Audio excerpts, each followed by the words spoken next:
Can you dig it?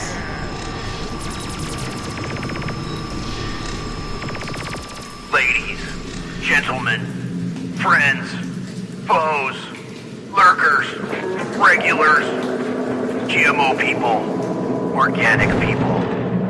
Boiler room. Inbound. 5, 4, 3, 2, 1.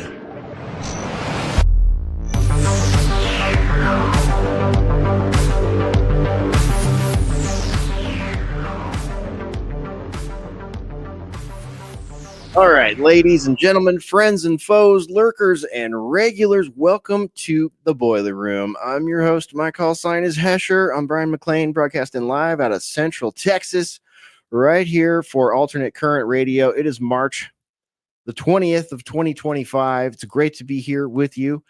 And yes, we have a live stream lined up for you tonight. I think I've got all of the various chats blazing over here, so it's wonderful to see you out there on Rumble, on YouTube, and on X. Look at that. I have a big green check mark on my streaming platforms here. And X, guess what? You are back in business. We are back in business on X.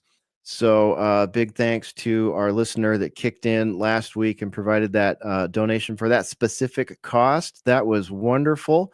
And now we've got a third platform here. Now we just need to get back on Rockfin, and we will be back to nominal broadcasting levels here. Rockfin, I've noticed a bunch of stuff, a bunch of conversation about this going on X, but I got to be honest with you. I haven't wasted the time to read it all, because I just don't have time to mess with platforms that are going to do weird stuff like that. So maybe I'll get around to it, maybe not. I don't know. Is Rockfin going to go the way of the dodo? I'm not sure. We've been on Rockfin for a long time, so hopefully we'll get that reestablished soon. But I'm not going to go in and read all that X drama about it. I'll reach out to my contact there and see if I can figure out what's going on the old-fashioned way, one-on-one. But hey, we got a lot going on this week. Let's see here real quick.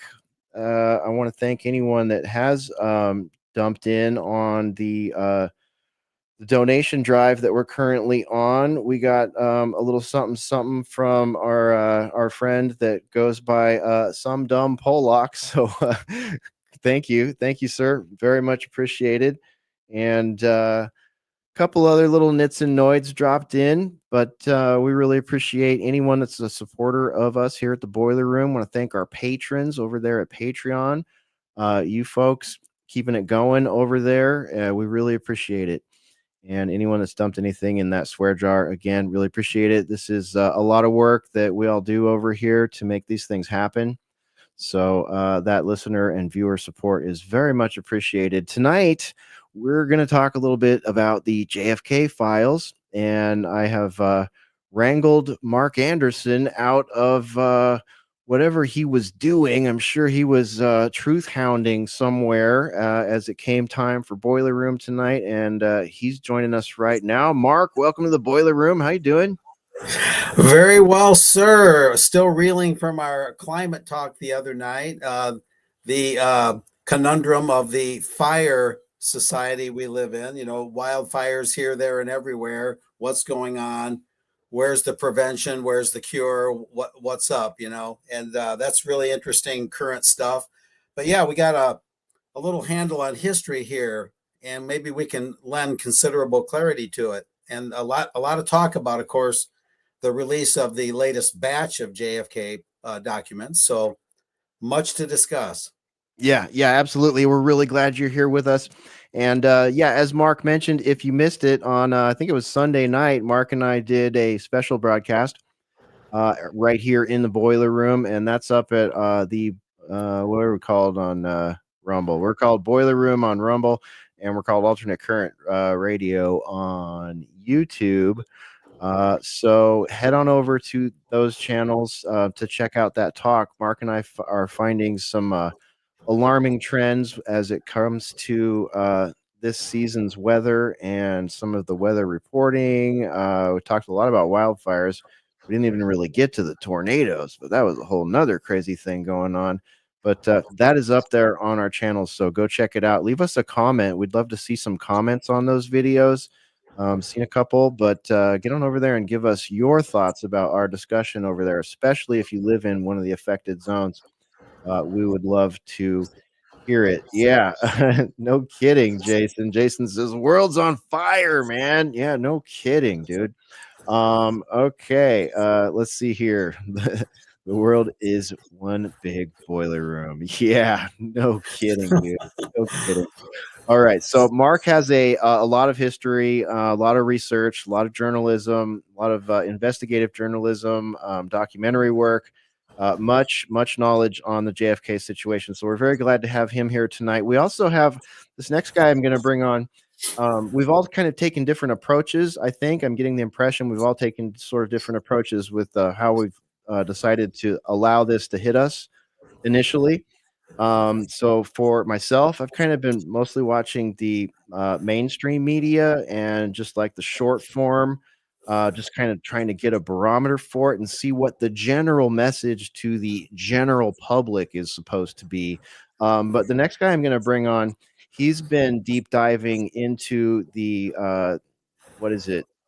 I don't even know, 80,000 pages or something like that. It's a lot of stuff, even though it includes the entire Warren report and a whole bunch of other stuff that we've already seen. But Bayes Vlit Analyzer joining us now. He's been in the documents and he's been shielding himself from everybody else's analysis. So I think we've got a pretty good variety here based of sort of like different perspectives, at least how we're looking at this. So this should be a fun, like, I don't know, Voltron moment where all of us kind of come together and form a larger analysis here. How you doing, buddy? Good to see you.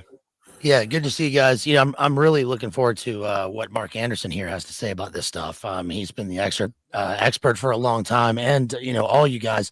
What's interesting, I'll just say this: what's interesting right off the bat is there has not been the interest in the release that I assumed that there would be kind of right away.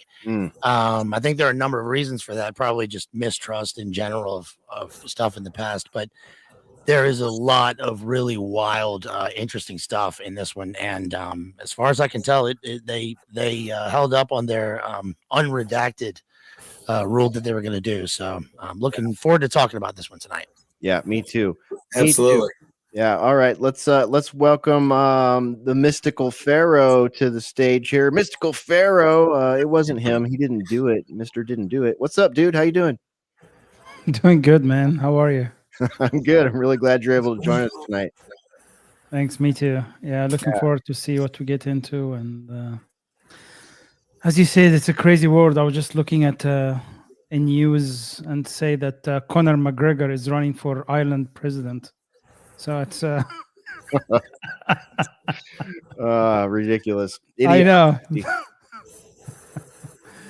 But yeah, let's see what we get into tonight. Yeah, absolutely. Don't get us started on that guy. Don't make us call Jason Burmis. And I know, right? That's what I thought about when I heard that. Yeah, we could get a massive lecture on that one if we wanted to. But yeah, I'm very interested in that too. Before I bring in our final member here, Mystical, what about you? Have you looked at any of the JFK stuff, or are you coming in sort of cold, or where are you at with it? I have no, I just skimmed through some of them, and I've been just getting excerpts from like X of things, but I have not done a deep dive. So I'm looking forward to what Bayes and Mark has to say. Right on. Well, you represent a important segment of the audience tonight as well with that tactic. Because honestly, I mean, it's really hard to take the time to go through all this, even if you're dumping it into the AI apps and asking them to summarize, don't you think? It is.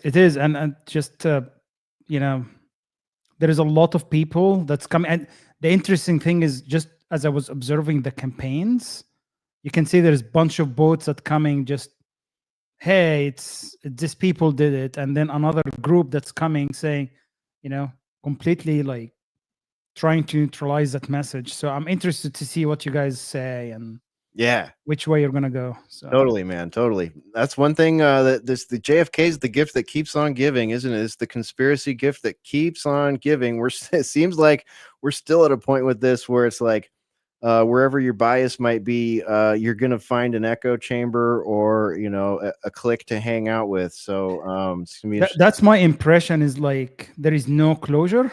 Yeah, It's yeah. more candy. So. Right. Okay, cool. Yeah, first things fucking last, everybody. Right there. There you go.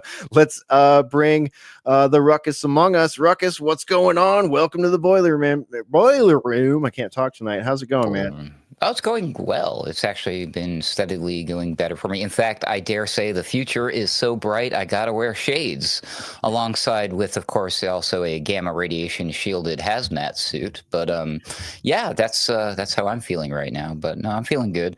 Not feeling so good about the recent document dump, but maybe I'll feel better after we speak with our esteemed colleagues about it, Hesher. I'm going to be along for the ride because JFK is not my expertise. You know that. Historically speaking, I was one of those wackos who thought that the wife shot and killed him. So, but anyways, here we are. Maybe I'll learn something. Maybe I'll contribute. I'll give some live reactions and ad-libbing along the way. But it should be fun. It should be good. I'm sure we'll talk about other things too. But thanks for me. All right, absolutely. Very good, very good. So you were an OG conspiracy theorist on that one too. That's all. The Jesuits did it. Everyone knows the Jesuits did it. That's right. The Black Pope, the Jesuits. That's right. All right. Well, that's our team tonight. Spores manning the other office over there, and the Beasts, and she says hi. We're gonna go ahead and leapfrog icebreaker tonight, though, and just jump right into it because I don't know how long we have, everybody, and we got started a little bit late tonight. So I'm going to save my comments, I think, and I'm going to let Mark Anderson go first. So, Mark, maybe just give everybody a little bit of background here for any of our new viewers. Just, briefly tell them who you are, what you do, and how you originally got interested in the topic. Oh, hold on. I better unmute you if I'm going to ask you questions. That would probably be helpful. Go ahead, Mark. Yeah, it was a very gradual thing. My mom, God rest her soul, she died in September of 2023. She was, in some ways, the original conspiracy theorist. She talked to one of her ladies' groups, a very stuffy group, way back when, about a false flag operation, and you could hear a pin drop at the end of her presentation. And she raised me with extreme skepticism toward the Warren Report and whatnot. And we lived in Michigan. Gerald Ford was a congressman from Michigan. Somehow he made it on the Warren Commission. She called him Little Boy Blue and criticized him for signing the Warren Report. So I was sort of marinated in all this. But like so many Americans, I was sort of enthralled or in the thrall of the dichotomy. He was assassinated by rifle fire. It's only a question of where the rifle fire came from. And then you had the Warren Commission, and then you had everyone else. And the Warren Commission had this very simplistic theory. They never really actually did what you would call true investigation. It's worth noting.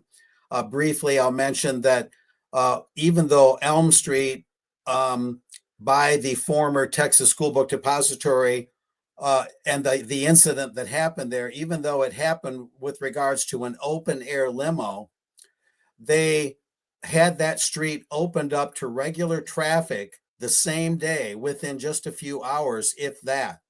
So the leader of the free world is apparently, evidently, allegedly assassinated, however you want to frame it.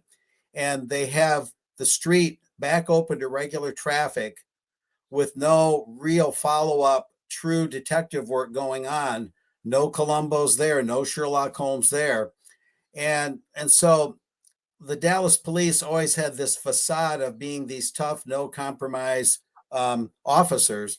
But the whole thing really never involved real gumshoe work from A to Z. And the Warren Commission itself, as I told David Denton today, a JFK historical group leader who's a academician, a professor up in Illinois, head of that group. As I mentioned to him today, the Warren Commission's the very makeup of the Warren Commission should have been dismissed at the onset. The fired CIA officer, the head of the CIA, in fact, Alan Dulles, popping up on the Warren Commission, appointed and organized largely by the very bullheaded and the kind of person that always wanted to settle a score.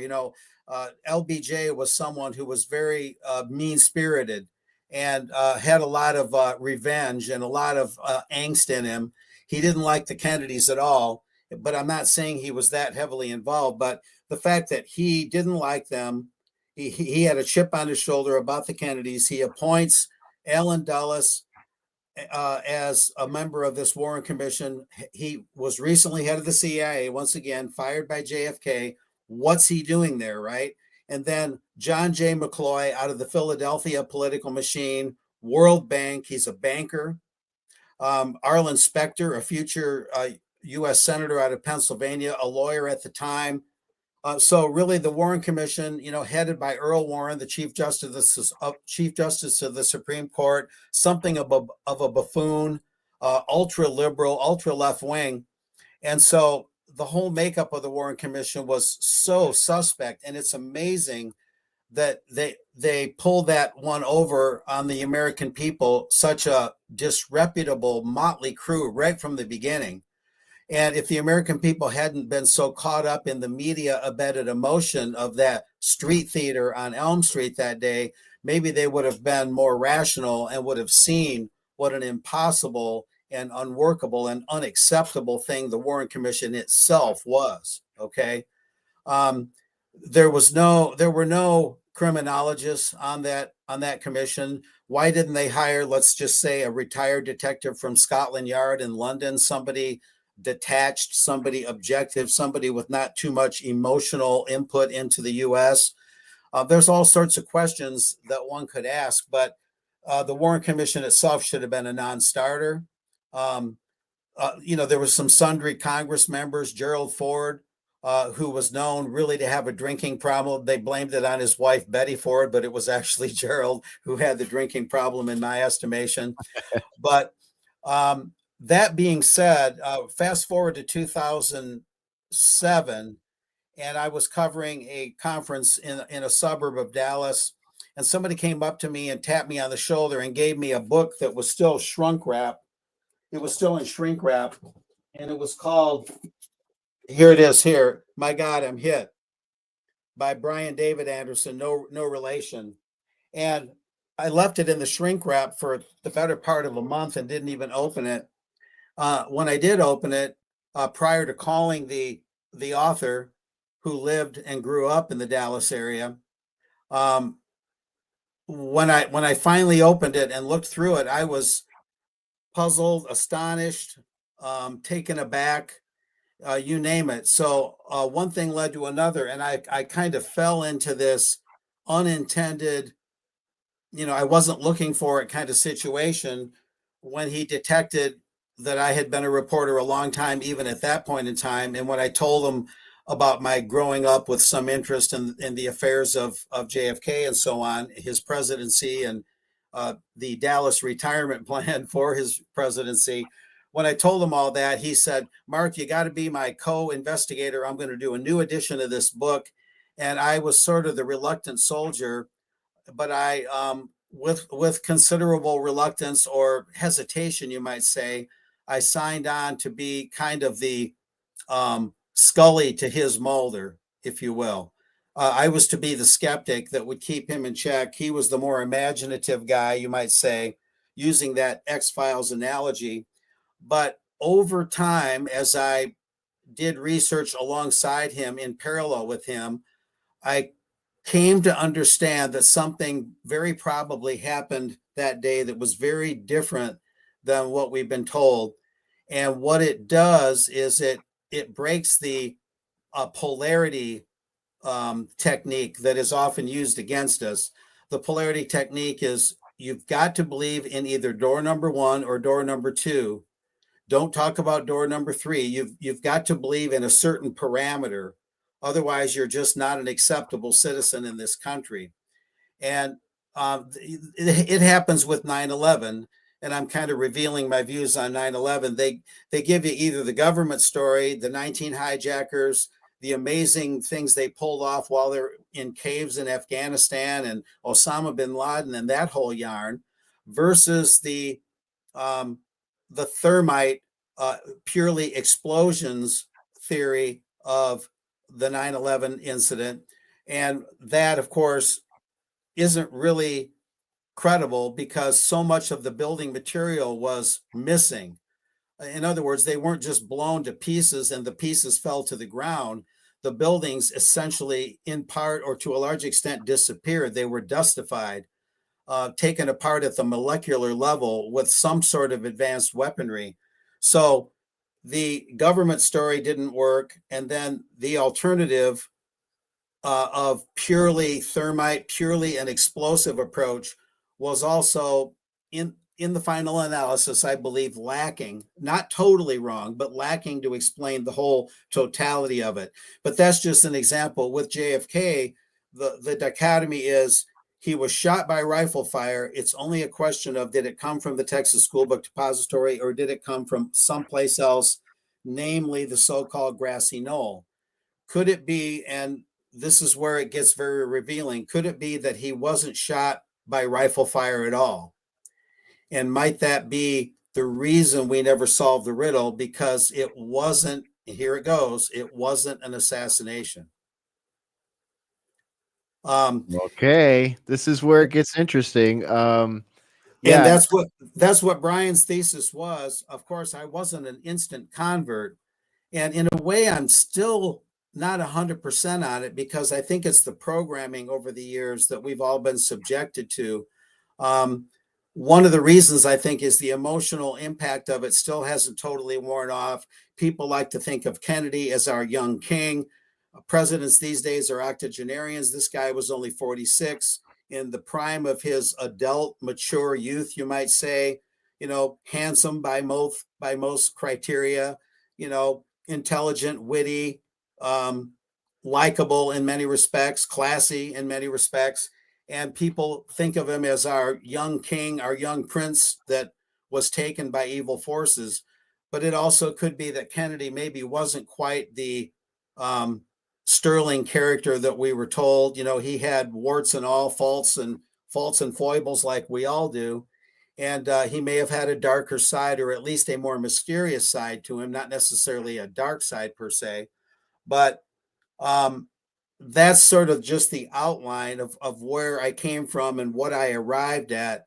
And over the course of 2008 through 2014 is when most of the research took place. And there were some experiences along the way I didn't expect to have that were really quite amazing. One of them, I'll just jump to the chase, was in 2013 when they had the 50th anniversary. Brian and I met Mary Mormon, who was on Jackie's side of the 100X limo in front of the school book depository. Her and Jean Hill were those two known ladies on Jackie's side. And we met Mary Mormon and showed her our theory of a abdication under the guise of an assassination. And I know that she's probably not of her right mind anymore, and she may have even passed away. I need to check that out. But she and I, Scout's honor, because I don't have a film of her saying this, but she agreed with us. She agreed with Brian and I. Wow. And I don't know if you want to go through other people and come back to me, or if you want me to kind of continue. There are some visuals we could show that I could explain, but Brian, you're at the helm, Brian. So let me know what you're comfortable with or what you want to do.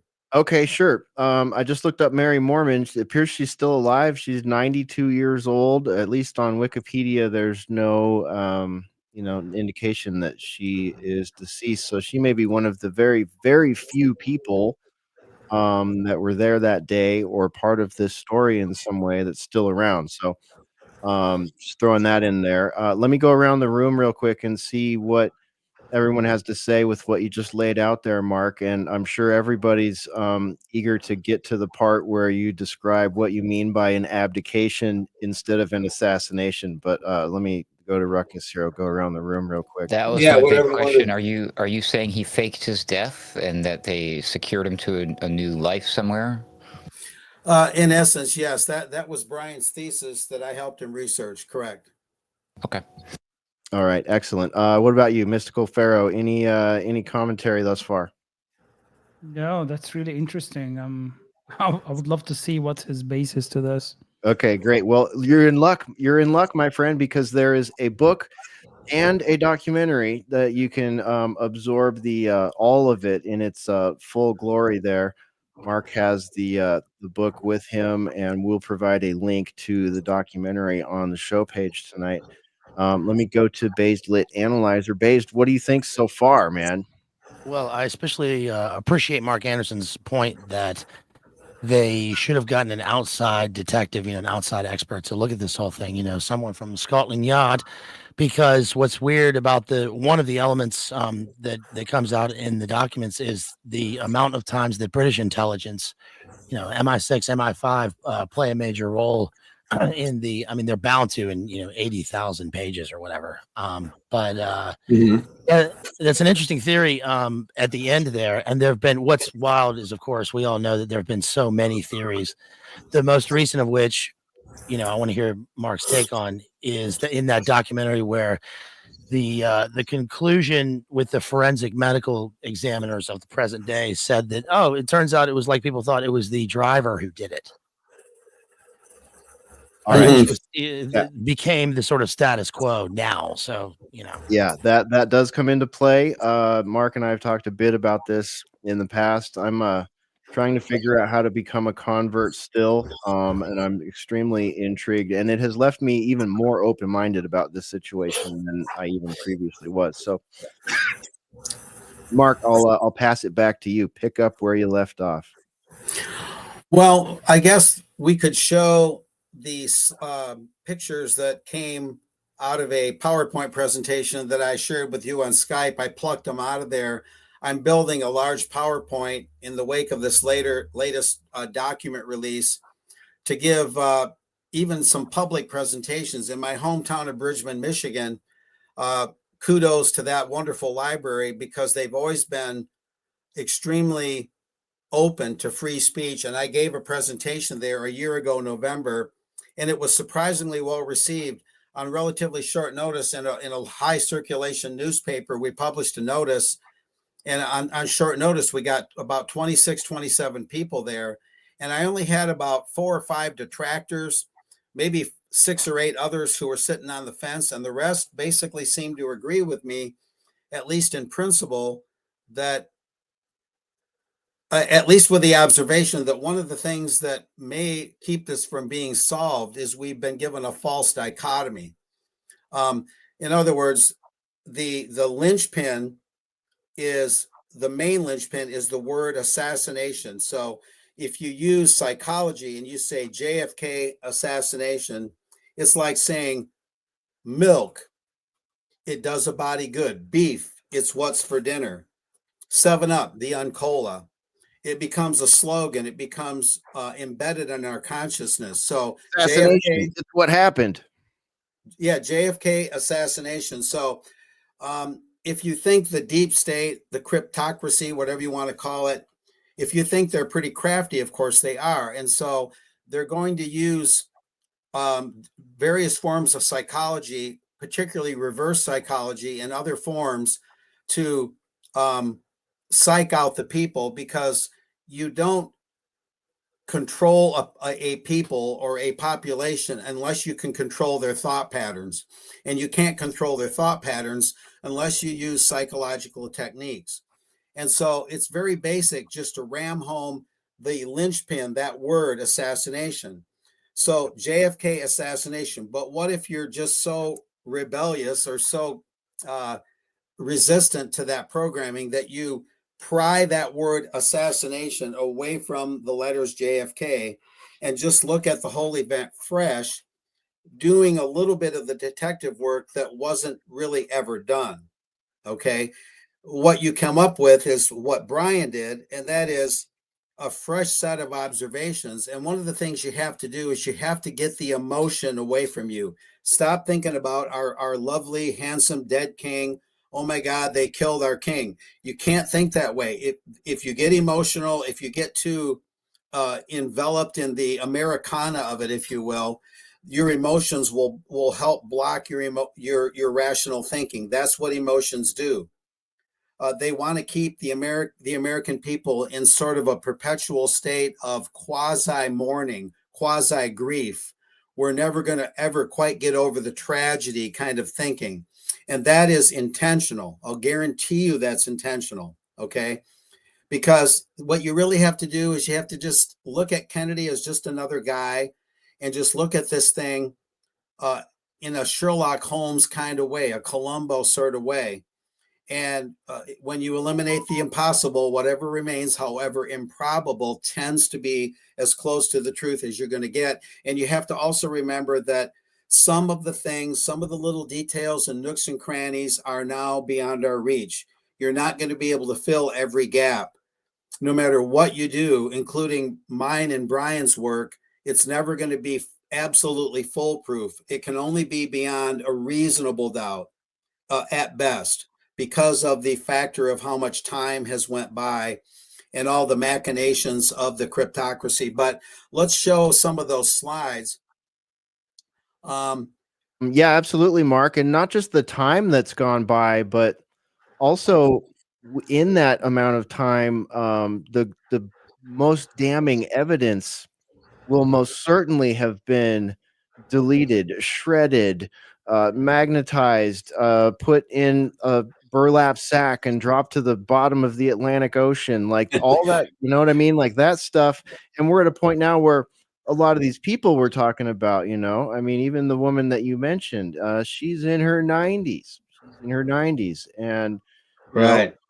so yeah, I guess what I'm getting at is just to underline your point, the slow dripping out of all this and all of the conspiracy candy, the whole like, you talked about the sort of binary effect there where it's like you've got, red or blue, black or white, left, right, that kind of thing. Um, the approved conspiracy theory, you can bet usually is drummed up by those that caused the problem in the first place, because then they can corral everybody into that and sort of gauge the public, see who's going to go all the way to the bottom of that rabbit hole. You know what I mean? It's almost like the old this one in particular, the older iterations of quote unquote conspiracy theories, and this is going to be at the core of this entire conversation. Um, it's Exactly. Yeah. exactly that, like they give you a narrative that's full of holes and then trickle out enough information over time, and then maybe even be involved in the creation of a second narrative and an alternate truth, perhaps, and 9/11 is a great example. Anyone that lived through the information wars of, I would say, the 2000s and the 2010s with regards to 9/11, as various other voices appeared, knows what I'm talking about. You know exactly what I'm talking about.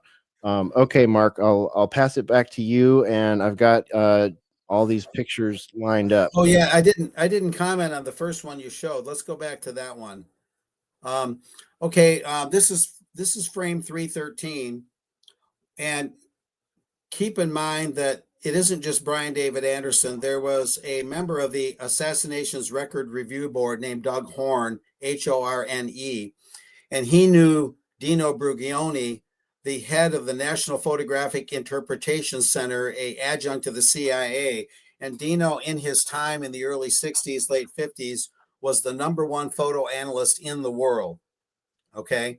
And the Zapruder film did not go to Chicago, as we were initially told. It went to Washington, D.C., to the NPIC lab, and Dino Brugioni saw the completely uncut film. And then Doug Horne outlined, as part of his Assassination Records Review Board work, where he has 20 boxes of files, by the way, that were released in this latest data dump. The 20 boxes of Doug Horne's work are part of the latest data dump with regards to that part of the data dump that is the Assassination Records Review Board, just a footnote. But anyway, so Dino Brugione saw, and I talked to Dino on the phone once before he passed away. He lived in Virginia at the time, a cantankerous, aging Italian, let me tell you.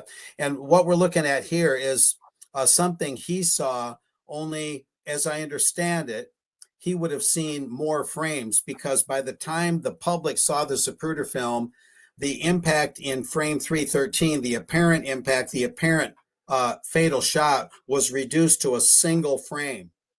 That could only happen if you cut other frames out of the film.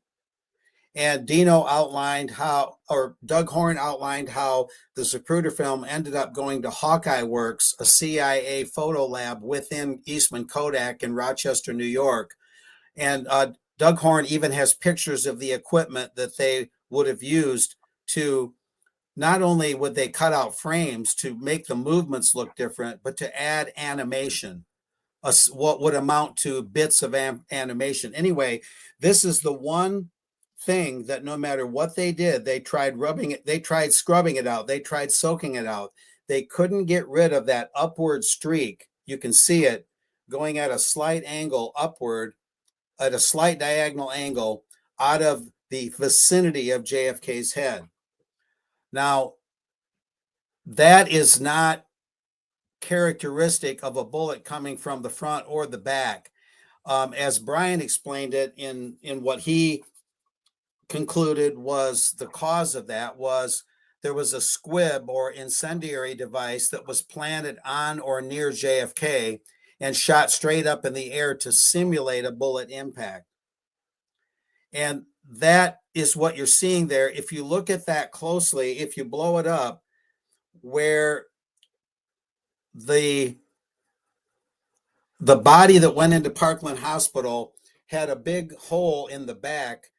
Me and Brian both talked to Robert McClellan, the doctor who was at the back of the operating table in trauma room 1. And that body that was laying there, the blood was oozing out of the cerebellum back here. And Robert McClellan was right there, and he got blood on his garment, his lab coat, which he famously kept, and he would show that at subsequent JFK conferences. Look, I have JFK's blood on my medical garment. So what's interesting here, and what helps unravel the mystery, is when you look at this slide, the back of the head remains intact. Okay, so you have an upward streak, but where McClellan saw this big exit wound, and the other doctors agreed it was an exit wound, this shows no impact in the back of his head whatsoever. So you write that down and you say, Columbo would go, that bothers me. That bothers me, right? Yeah. I just can't get that out of my head. It bothers me. That's one thing. Let's move on and look at some other things. Throw another one at me. All and right. This will all make more sense. It takes a little while to explain it. Now, another thing that was sort of a sub linchpin, the main linchpin is the idea of an assassination by rifle fire. That's the thing they have to make stick. Okay. A subunit of that was the magic bullet that supposedly went through Kennedy's high upper back or neck and came out here and went into Connally. In order for their story to stick, they had to have a plausible visual that allegedly happened. And if you look closely here, and you got to kind of freshen your look, you got to kind of take a deep breath and try and look at it fresh. If you look at JFK, notice how unnatural those arms look. Okay. Yeah. What's he? It looks like he's doing the chicken dance or something. Well, yeah. His right arm is a unnaturally light streak just coming out of his dark suit. That is, in my opinion, a rather obvious animation. Because initially, as I understand it, few, if any, people actually saw JFK reach for his throat after the first shot was fired when it happened. Even Clint Hill, who died February 21st, he was the last living Secret Service agent that was actually in the vehicle. There's only one remaining service agent, Secret Service agent besides him, who was there that day, Paul Landis. He lives in Cleveland, Ohio. He was a little bit younger than Clint Hill. Clint Hill initially in the 60s and 70s, especially in the 70s when he opened up, because he went through a time of depression and alcoholism, he never said, he said Kennedy reached for himself and slumped to his left. Only after the Zapruder film was released and people saw this animation did they become conditioned to the idea that he actually reached for his throat, when he evidently did not. So some of the apparent cartoon work or animation was right here to put those fake arms on there. You'll notice the hands look like clubs. Yeah, they look like Muppet hands or something. Right. And the way it covers the right part of his face looks very unnatural. Again, looking at it without any emotional contact, pretend this is just a picture of just anybody else. That's what you have to do. You're just looking at a guy, okay? Get that emotion out of your head. And it looks very unnatural. It looks contrived, animated. Let's look at another one of that same scenario. I think we have another. All right, let's see here. Next one would be this one. Oh, okay. I guess that's enough for. Do you have any other of the arms? Okay, let's try number 4. Oh, that's the same one. I must have just tried 4. Let's try number 5. Okay, sorry. Okay, that's that one again. Okay. Okay, I guess this is turning out to be a little bit harder. Let me try 4 again. Maybe that one didn't load all the way. Nope, there it is. Oh, okay, they're all down here on the so apparently I saved 3 and 4 as the same file. What about this one? Nope, we just looked at that one. What about oh my gosh, you got to be kidding me. How do I have all the same images here? Well, we can. I really don't need another one. That one that you showed with that flashpoint close up is probably a good one. Okay, this one. Nope, this one. Yeah, this came out a little bit later by a guy on Quora who, without any influence from me, was believing the same thing. He looked at this as evidence of a squib, or a small incendiary device that would be, think of it as kind of like a bottle rocket in a sense, but although that's not exactly right. And you'll see again, the back of Kennedy's head is intact, even though the body taken into Parkland had this gaping wound in the back. And of course, the average person says, how can this be? Well, if this head shows no damage in the back, and the body taken into Parkland does show damage in the back, 1 + 1 = 2. Okay? The only way to really resolve it is they weren't the same person. At least you have to entertain the notion they weren't necessarily the same person. Think of it as a thought experiment. Now, you might end up being wrong, but if you don't go there, you'll never know. If you don't try, you'll never know. Okay? And Brian and I would go back and forth on this, and I would disagree with him, and I would sometimes resist. But now, are those the only slides you have? The ones of the book cover are the ones I was really hoping to show. There were 2 that formed the back and front of the book. Yeah, I do have those. We got this one. Oh my God. Why, StreamYard? I swear this isn't me. I swear it's not me. Well, I mean, I can do it without the visual, but it would be really helpful to have those 2 book covers. Yeah, I know they're sitting right here on the hard drive. Here we go. Let's go with. Otherwise, I'll just keep going. No, I've got them here. Keep going. I'll get those pulled up as soon as I can. Well, okay, so one of the things that really paints a clearer picture of what I'm saying. Okay, that helps. There we go. If you look at the top of this, now this was one of a couple different back book covers that Brian came up with. I happen to have the same one here as that you're looking at. There's another one. Let's keep it up there. Now, if you look at the top part, you'll see the Dr. McClellan drawing. He drew where the body taken into Parkland had that rear head wound, and he drew roughly what it looked like and where it was. You'll see that in the upper left of the top image. And Brian did this top image largely to look like a photo negative for dramatic effect. And where it says there, where's that arrow is going from the lower right to the upper left, it says the bullet had to have had an upward trajectory. The sixth floor and the grassy knoll were both downward trajectories. So in other words, the body taken into trauma room 1, it had a entry wound on the upper forehead to the right at the scalp line, and it had the exit wound where Dr. McClellan showed it in that big gaping wound. But when Kennedy was shown sitting in the car, he was leaning to his left and facing downward. There's no way a bullet could have had the trajectory from either the grassy knoll or the school book depository to enter his head in that front part and to exit in the back. Someone would have had to have been inside the car on the floor. So that also excludes the driver. So what happened here was that, okay, this is where it gets tricky. If you look at the bottom, you see the X-ray kind of photo negative of Clinton Hill jumping on the back of the limo. Now, this is where it gets really strange, okay? You're going to have to bear with me here. I had a lot of trouble with this when we first put it together, a lot of my own resistance to the idea. And again, sometimes I still feel that resistance. Let's keep showing that. How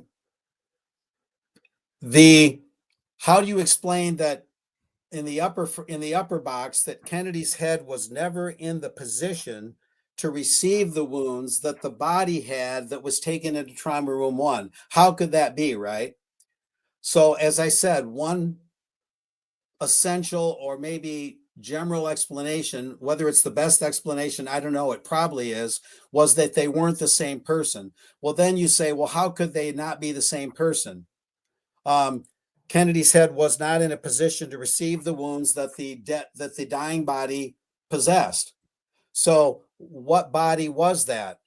Well, Brian, through the process of deduction, pointed out that the trunk of the large limo, that very large trunk area, had to have had a secret compartment where there were 2 people beneath the seat where JFK and Jackie sat, and one of them was the handler and the other was the switchman, and the handler shot the switchman through the front of the head and it came out the back, and that was the second shot that Clinton Hill heard. In his original Warren Commission testimony, Clinton Hill said the second shot had a different sound. It sounded like it had some kind of echo. It sounded like a pistol shooting against a metal plate. That was his almost exact quote in 1964 to the Warren Commission. So for there to be another body that would possess the wounds that were seen on the body that went to trauma room 1, that body was in the trunk and was shot that way. It came out the back. Chief Curry, or was it Decker? One of the officers that was in front of the JFK limo also heard that shot. And later on, Buddy Walters of the Dallas Police and a Mr. Barrett of the FBI, they actually found the .45 slug, a pistol slug, in the grass with what looked like organic material around it. And so the pistol bullet was actually found. And what Brian, I guess I'll use the word theorized, was the bullet went through the Kennedy lookalike out the back of the head, through the bottom of the car, bounced on the street. That was the echo that Clint Hill heard. He heard the sound of a pistol shooting into a metal plate. And then they found that 45 slug. Then, in what can only be described as a daring cloak and dagger operation, if this thing is true, and realize I've struggled with this myself, what they would have had to have done, the only thing they could have done, was they would take the Kennedy lookalike who was shot in the secret compartment. They'd pop the back seat up, they'd roll him out. Kennedy himself would have been rolled into the trunk, very much alive, only having been shot in the right shoulder. The first shot hit him in the right shoulder. Brian ordered pictures of the jacket that JFK wore that day, high resolution pictures from the National Archives branch in College Park, Maryland. And it did appear that there was a oozing bullet wound in the shoulder. And the Secret Service agent in the front passenger part of the limo, Roy Kellerman, a former Michigan State policeman, heard Kennedy say, my God, I'm hit. And that's why Brian called this book, My God, I'm Hit, because he said, if Kennedy was shot through here and that also hit Connally, how could he have been heard exclaiming those words above the din of the crowd, above the sound of the motorcycles? His throat and his neck would have had to have been unmolested for him to be able to say that. So Kellerman said that he turned around and saw Kennedy reaching for a point on his right shoulder like this, not going like this.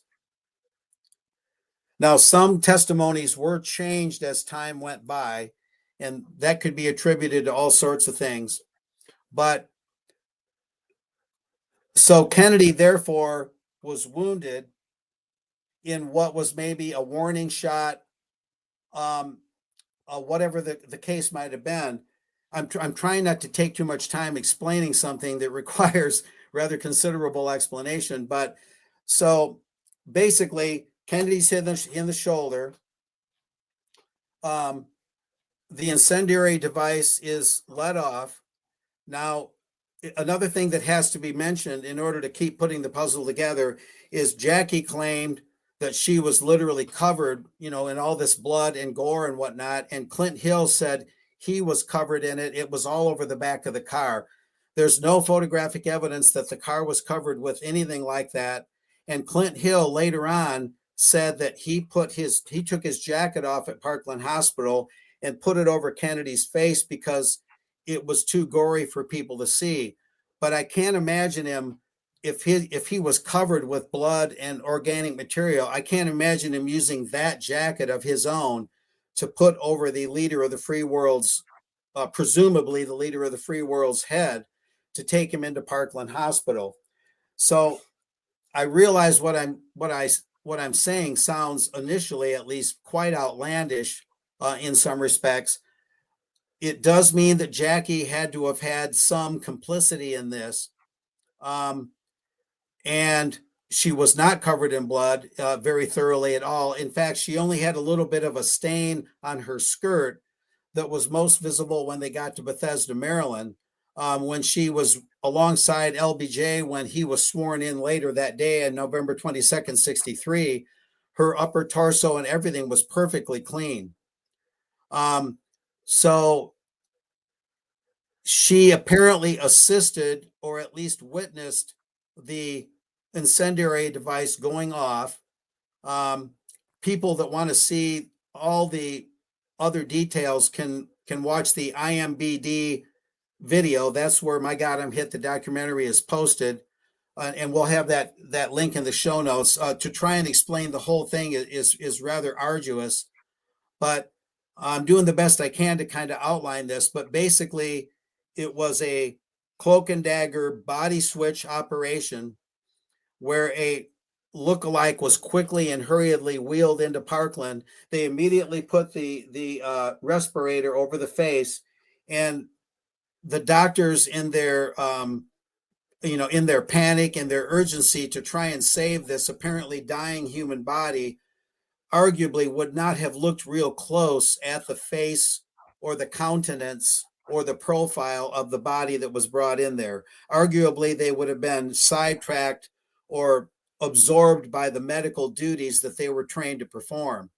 So one of the signs that something was up is that they wouldn't allow the autopsy to happen as Texas law required, and they rushed the body out of there. That's one of the, at least one reasonable indication that they didn't, somebody at least didn't want somebody taking too close of a look at the body that they brought into Trauma Room 1.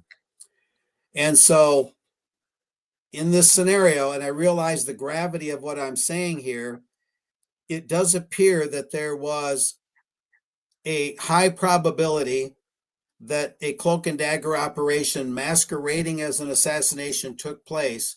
And that's why this thing was never solved, because it wasn't an assassination. It was a abdication. And Kennedy would have been exiled, probably agreeing to some terms. He did have rather considerable back problems, Addison's disease, and other health issues. He may have welcomed the retirement and the martyrdom in some twisted way. There might have been a deal he couldn't refuse. His family could have been threatened, whatever.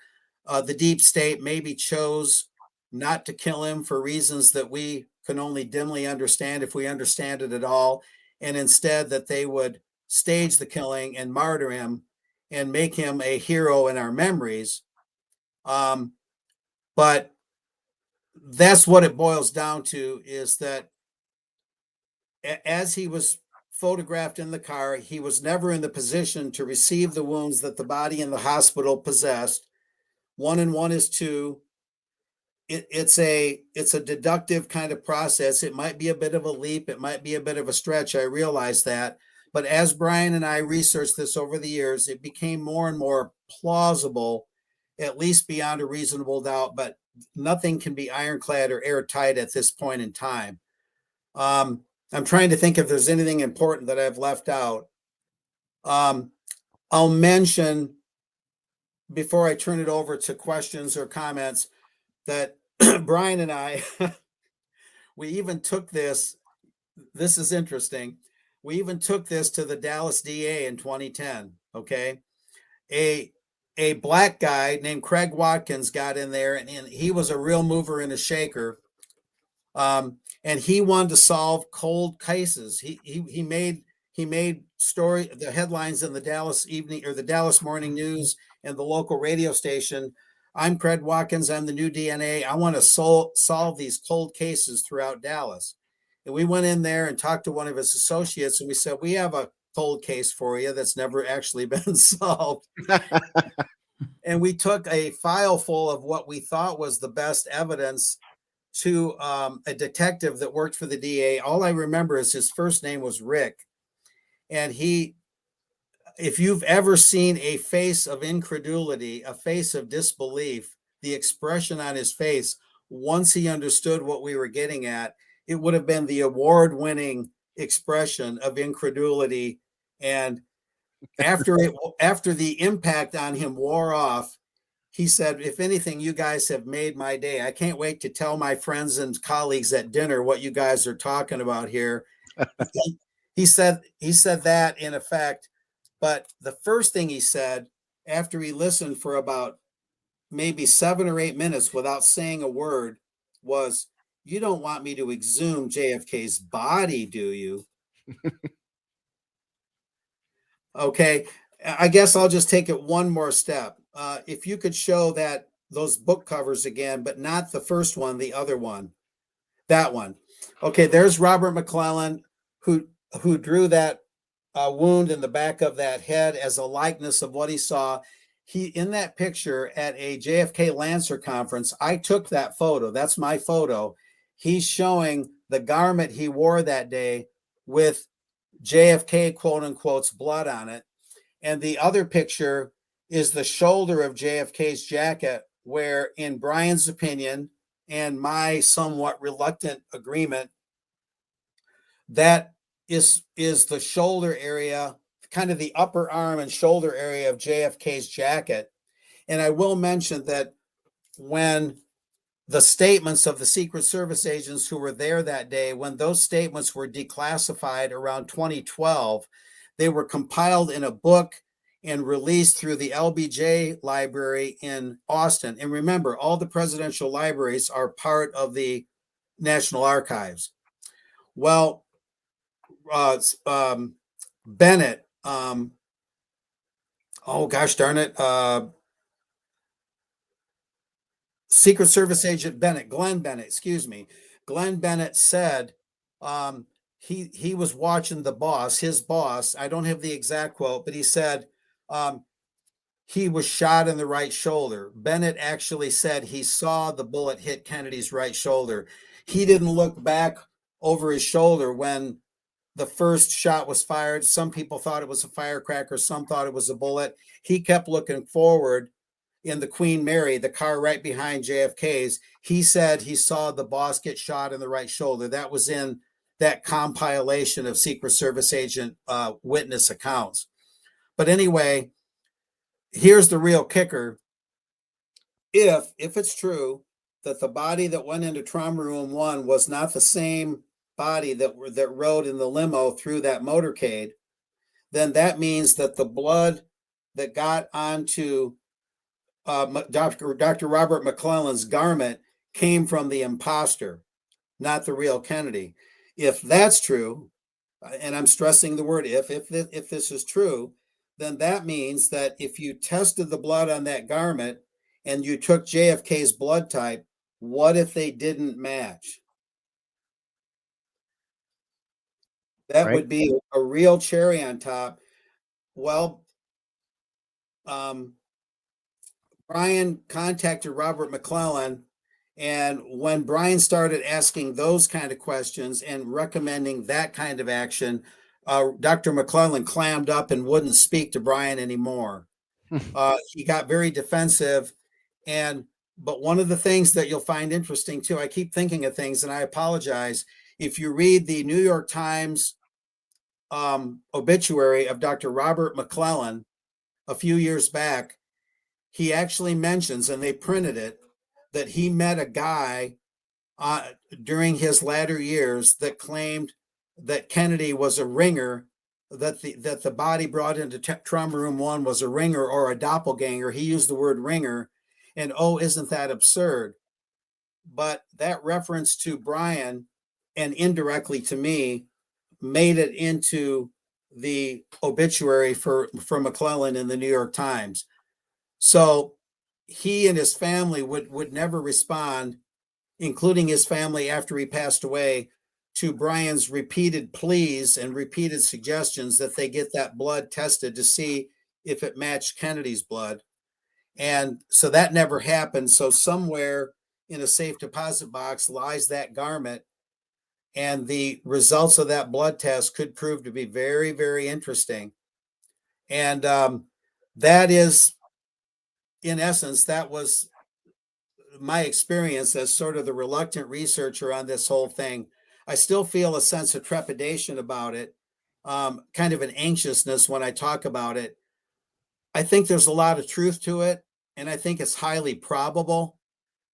And yet I fight the programming that we've all been subjected to. And sometimes I kind of revert out of it, and I think, no, that just can't be. And then I come back around and I think, well, but that explains why we never solved it. I keep coming back to that. But it's a tough thing to get into your head precisely because of what we've all been taught. It conflicts so hard that you get this sort of conflicted feeling, this dissonance in your mind, and you can't get rid of it. Yeah. And so I'll stop there because, I'll start repeating myself, and I don't want to do that. All right. Well, just a couple things from me before we go around the room here. This is not the only theory of what happened that day that involves a doppelganger and a body swap. I've seen. I don't have it up in front of me. I think, if memory serves, it might have been part of the JFK to 9/11, war is a rich man's racket or something like that is some long convoluted title, but I think that might have been part of their narrative in there. Forgive me if I'm wrong on that. Somebody can correct me, but I've seen that one in a different circumstance. But in that one, the body swap is the logical leap there is that the body swap happened somewhere between Trauma Room 1 and Bethesda rather than on the site. And on the site, I got to say, on the site, the scenario that you're describing here feels a little bit more Cloak and Dagger. And what would you expect this to be? Anything but very Cloak and Dagger at this point. And, you got to keep in mind also, just as added context, that there was a massive, giant rift between JFK and the Intel community. The Intel community did not like this guy. And you can go back just, what was that, 5 years ago, 6 years ago, and find video. Maybe I'll play it if I can find it, if I get a moment. But you can find video of just not that long ago, Chuck Schumer during Trump presidency #1 saying, hey, you don't want to go up against the intel agencies. I mean, he's seriously sitting there like, low key threatening Trump, or telling Trump that he's in grave danger if he goes after the intel community. He says they will get you. Essentially, to paraphrase him, they'll come after you. And at this point, JFK had booted multiple people, and he had threatened to shut down the CIA. He said that he would, quote, splinter the CIA into 1,000 pieces and scatter it to the winds. And he also disrupted the Bay of Pigs operation, which was an intel operation. He fired the leadership there. He fired the brother of the mayor of Dallas. The mayor of Dallas that day changed the route also, and the mayor of Dallas, his brother was former CIA director fired by JFK. So, Fired Alan Dulles. Dulles, that's right, Dulles. So just imagine, just to underline what you said earlier, Mark, about the Warren Commission, just imagine if Donald Trump had been shot back there in Pennsylvania and Joe Biden picked like I don't know, William Burns or Gina Haspel, Christopher Wray, people like that to be in charge of the commission to investigate it. I mean, that's a what if that's a pretty good analog to what that must have felt like back then. So if the intel agencies are that dangerous when it comes to things that are absolutes for them, I don't think that the more I'm thinking about it, I don't think it would be outside of the realms of possibility for them to have done that to him without him knowing it, or threatened him into accepting that, and/or Jackie, they got a pretty big family, and this is an octopus that comes with pretty big threats when they you know what I mean. So yeah, very interesting. I'll yield right there. I'm going to hand it over to Bazed. I see him holding up books already. So Bazed, I know you want to jump in here. Yeah. Well, he did famously fire Alan Dulles, who was ended up on the Warren Commission, which is crazy. You were just referring to that.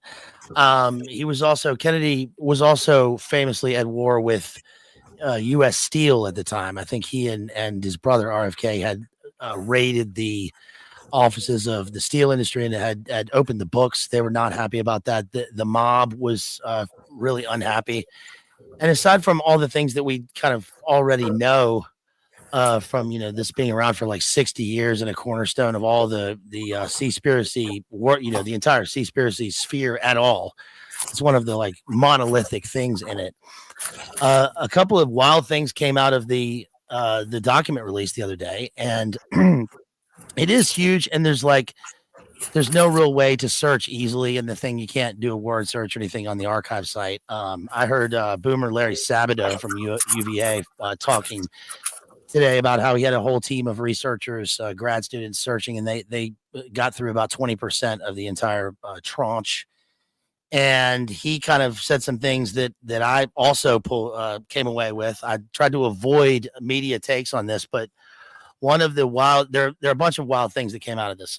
One is that you can immediately see why CIA wanted this, tried to block, this from being published for so many years, and the reason is that it does seem to be completely unredacted. There are code names, cover names, bases named, secret stations, the way they go about getting a dicryptic, the way they go about getting code names, what the covers were doing, who they were doing it for. And it's pretty wild to see that stuff like laid bare in documents, because we've speculated about stuff. You look at documents that are redacted for years and researchers find things, but to see it all kind of laid out like that is pretty crazy. There's no smoking gun in the thing so far, at least. I mean, you can imagine you can imagine, if you were a CIA, if you were there, right, for 60 years, talking about how, this not gonna you're gonna get rid of all the papers, right? All of those are gonna go, the smoking gun papers. But there are wild things that come out of this, especially wiretaps and conversations with mob figures, which is pretty insane. There's a bunch of stuff with Sam Giancana, Costello, ZR Rifle is mentioned. I ran the whole thing right when it came out through ChatGPT, which came up with some stuff it can't do like a live word search, but it can come up with stuff. And I ran a bunch of names through it. Frank Sturgis appears a bunch of times. I looked for Howard Hunt, the usual sort of suspects. And there are a bunch of documents about looking into and investigating, allegations of those guys being the shoeless bums at the event. Looked up George H.W. Bush, Zapata, ZR Rifle, MH Chaos, words that are usually associated with all this stuff. And one of the wild things is that there's a document that defines all of the two-letter cryptic symbols, the MH, like for instance, MH Chaos. They admit to MH Chaos and running domestic operations around the time of COINTELPRO. There's a whole bunch of Watergate documents. There's one document that talks about how the plumbers, the White House plumbers, if they get caught, this will happen. If they don't get caught, then we've succeeded. And then there's one paragraph that talks about how Nixon is going to blame the intelligence community, and so this is what we have to do, and we have to counteract this by running stories through Time Magazine. Time Magazine's mentioned a lot. Henry Luce, of course, that's their main arm. Mockingbird is mentioned, not really by name, but the actions of it a bunch of times.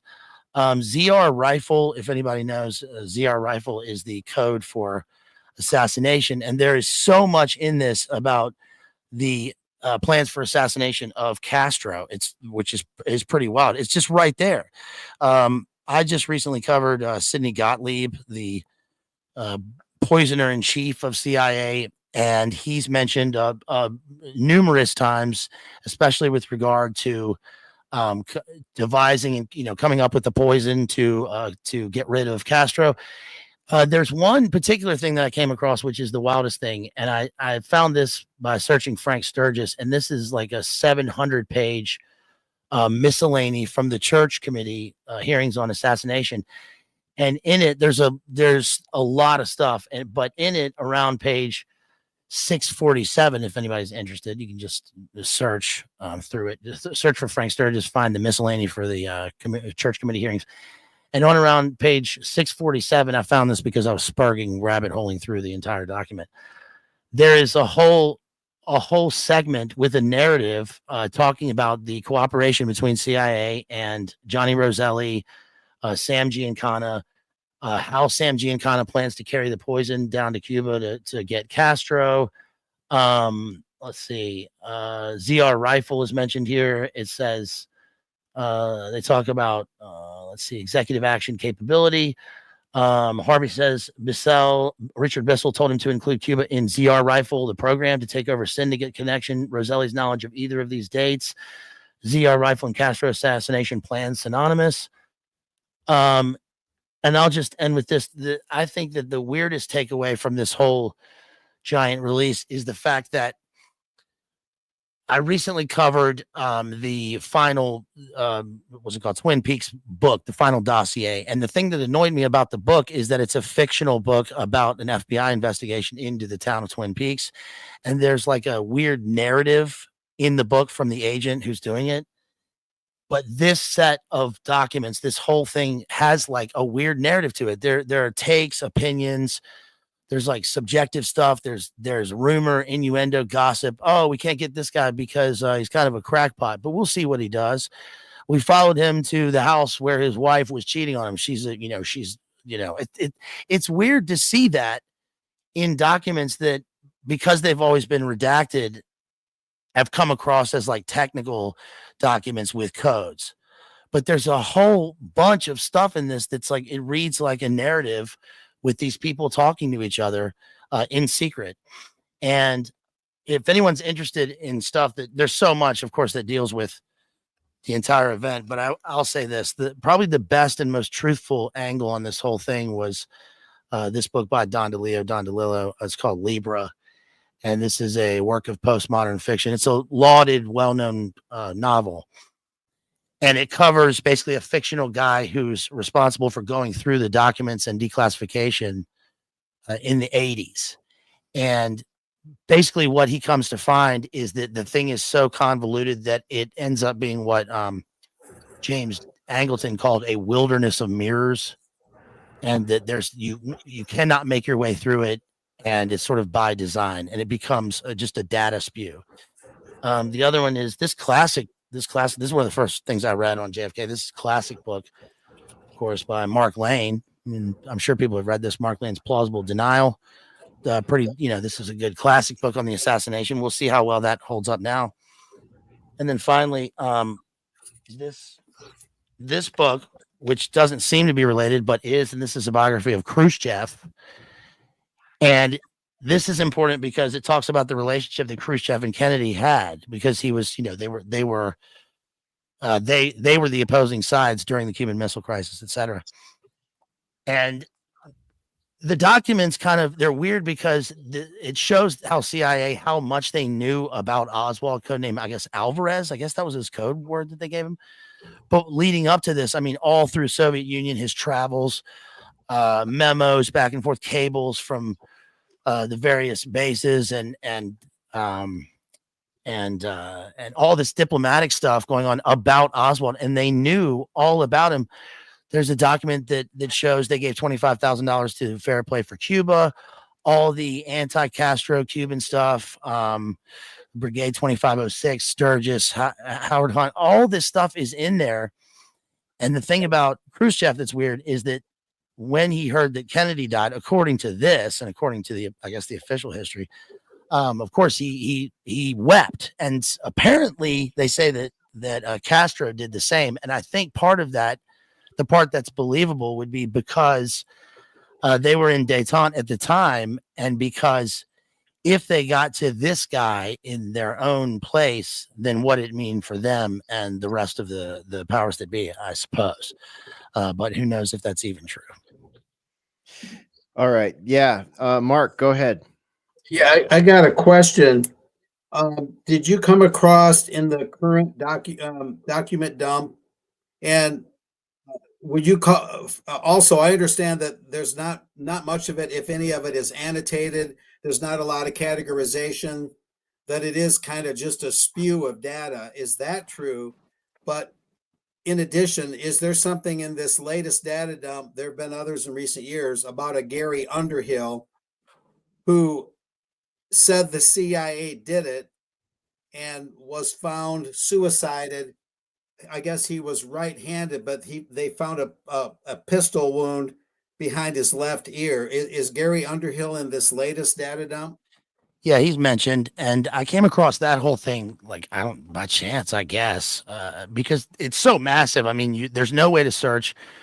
There's a search bar, but you have to, I guess you're searching document numbers. So there's no word search. There's no index. It's like you said, it's just a giant spew. And the other releases, as far as I can remember, haven't been like that. Or maybe that's because time has passed and you can search, can name search and stuff.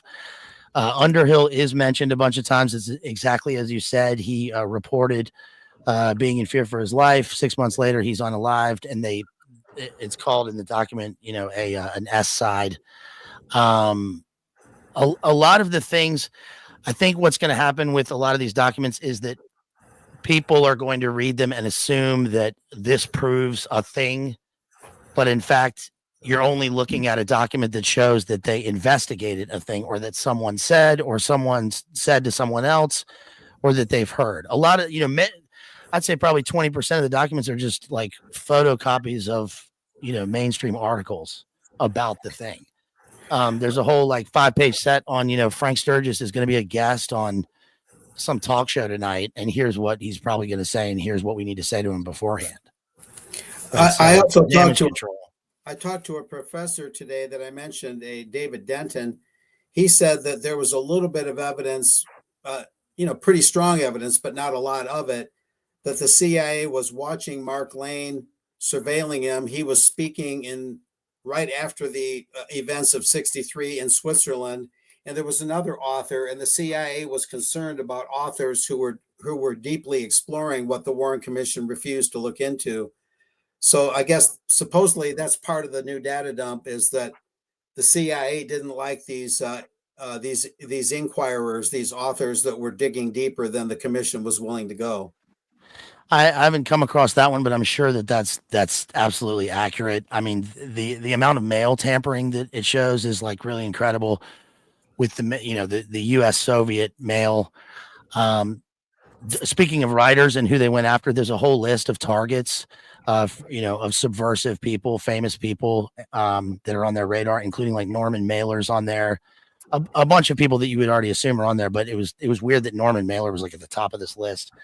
And this is that particular document is from early on, like well before hippie protest stuff. And this is like early '60s lists of subversives and who to watch. Yeah. Let me ask you this. I know there's a lot to look at, and what I heard from Professor Denton, by the way, is there's going to be an effort to put a search function on this, and there's supposedly going to be an effort to make it more organized and categorized, just so you know. But what he said and what you seem to be saying is there's not a lot that's directly about JFK and the assassination, quote unquote. That a lot of it is more of a broad brush about other goings on in the '60s, maybe MLK and the Vietnam War, various communiques and correspondence, but not all of it, or at least not most of it, even pertaining directly to JFK and the events in Dallas. And that's always been a complaint or a concern, is that the intel agencies are just throwing us another bone. They're giving us huge quantities of info, but not a lot of qualitative value. And we still don't have the riddle solved. I hear a lot of those kind of refrains. And are we getting more of the same? Is this going to be another data dump where we end up right back where we started, not knowing the full, or at least sufficiently full answers as to what happened in Dallas? Well, I think that it's clear, if you look at this stuff, just, you start scanning stuff after about an hour, it's clear that we're not going to get a smoking gun statement. We're not going to get, like a cable from Dulles or something to Howard Hunt that's like, good job on that thing in that place. We're not going to get that. Right. It is clear that if anything, CIA in particular was up to there's a whole bunch of stuff that, again, it's like a lot of us already know all this stuff, or we got it from reading books or, research into stuff, and you kind of put it together like a puzzle or a mosaic. But what I think is really important is that a lot of that is vindicated, like right there in front of you. It's vindicated. It's an official document. It's right there. Right. For instance, CIA mob cooperation. Right. The mainstream narrative on that is like, no, that's a conspiracy there. And it's like, no, it's right there. There's the official memos, cables, agents talking to people, their wiretaps from Giancana, plans to assassinate Castro. It's all right there. All the stuff that people have always said. So it's there. There's so much in it, because it's all like in the JFK sphere. And at the time, so all of this other stuff pops up. Lumumba's in there, Congo, British intelligence, Vietnam, LBJ, some things that are not in there so far that I can find are any mention of Malcolm Wallace, who's LBJ's supposed hitman, right hand man, and supposedly one of the lists of shooters mentioned. They say he was the one on the grassy knoll, but it reiterates that the church committee hearings in 1979, they found that it was possible that there was a conspiracy of some kind, and that the shots from the grassy knoll were probable because of the acoustic experiments that they did, which that contradicts the Warren Commission.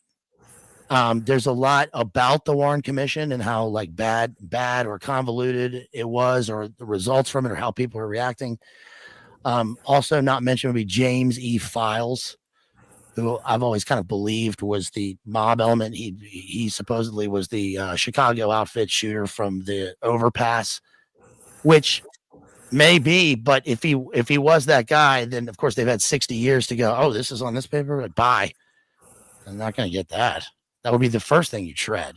Yeah. So all the good stuff, again, the good stuff's all been shredded, burned, deleted, magnetized, obliterated in some way, shape, or form. So yeah, there's not like a tweet from LBJ that's like, got his ass. Yeah, exactly.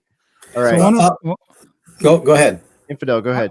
One of the things that I opened just randomly the last few documents in the dump sequence, and all of them were talking about Cuba.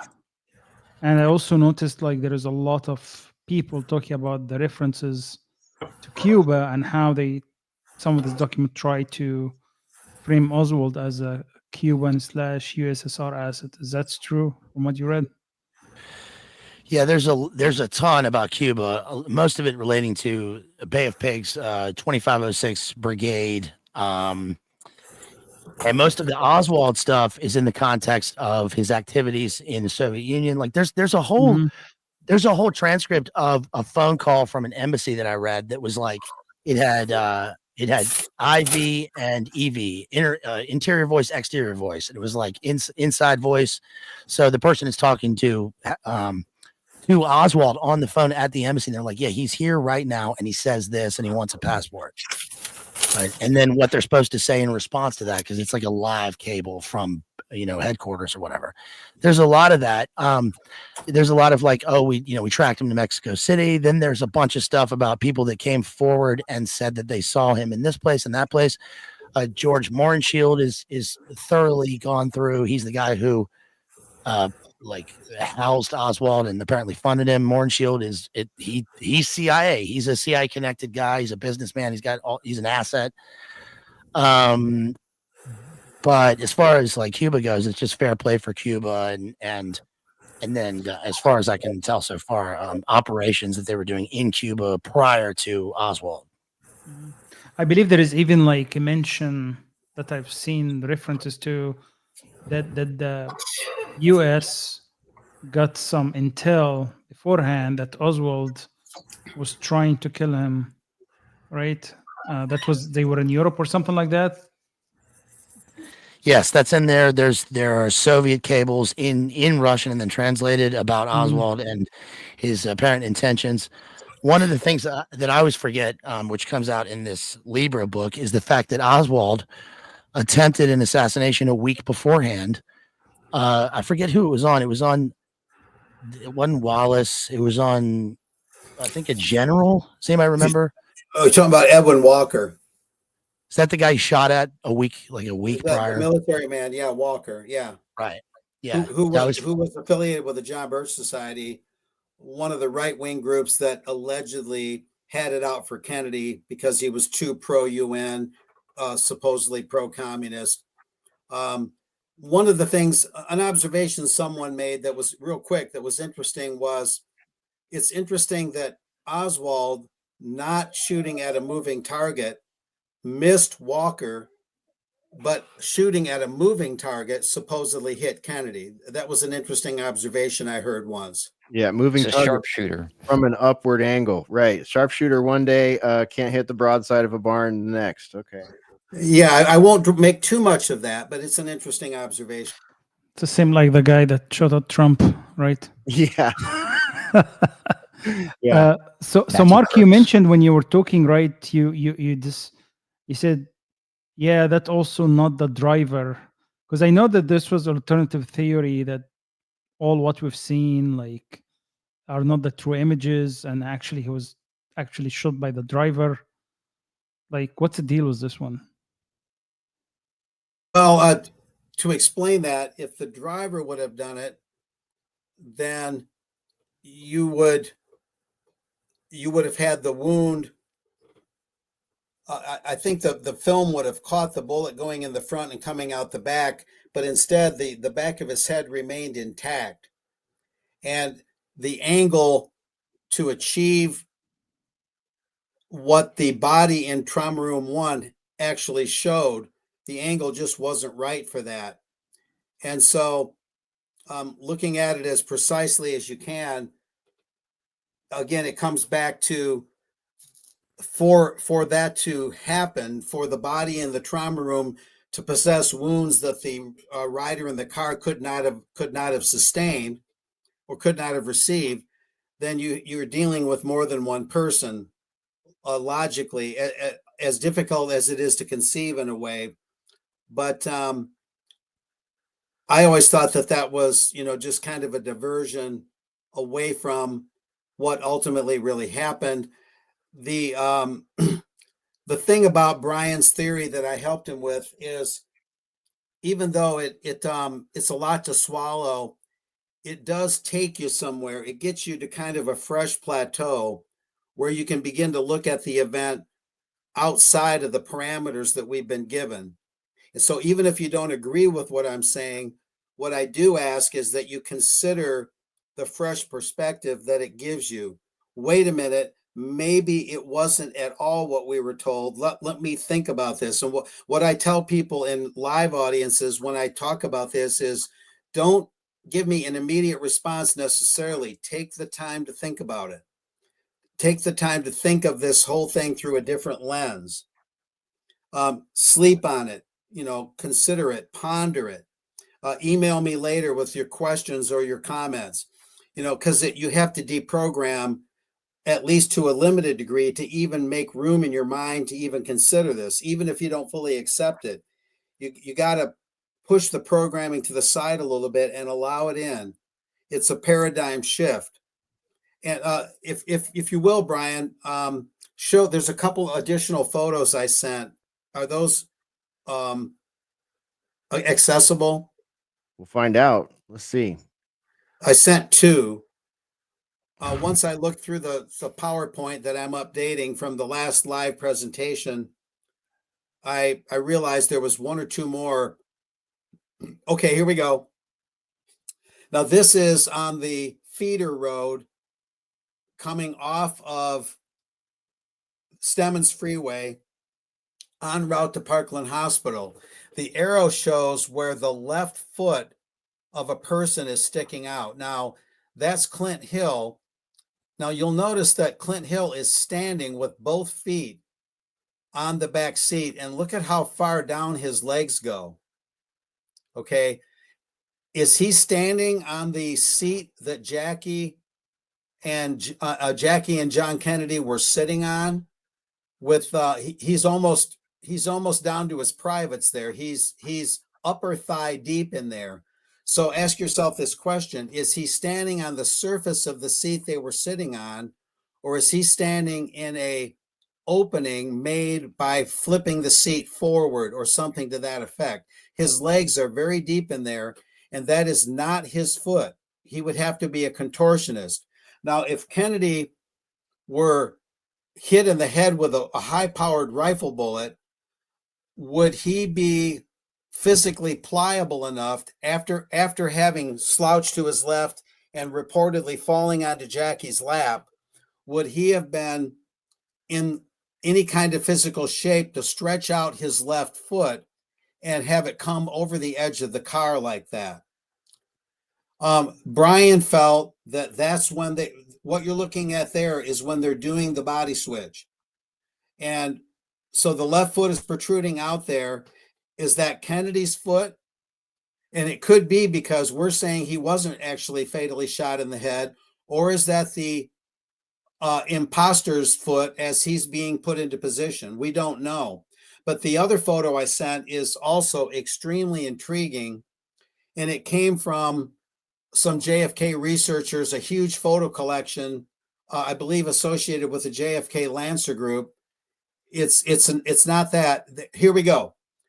This is very, very interesting. Apparently, somebody took this from an overpass looking down at the car. Clint Hill never testified being in that kind of body position where he's laying flat with his legs sticking out along the back, along the top of the back seat of the car where the top of the trunk meets the back seat. And in my opinion, the body of that person right there does not look like the stocky Clint Hill. It looks like a more Langley or willowy person, either JFK or the lookalike. This might have only been for an instant, but isn't that curious? Clint Hill said that he was hanging onto the car, in the conventional position that we've seen him in, where he kind of had one leg out and one leg in the back seat, and he was kind of clutching the car.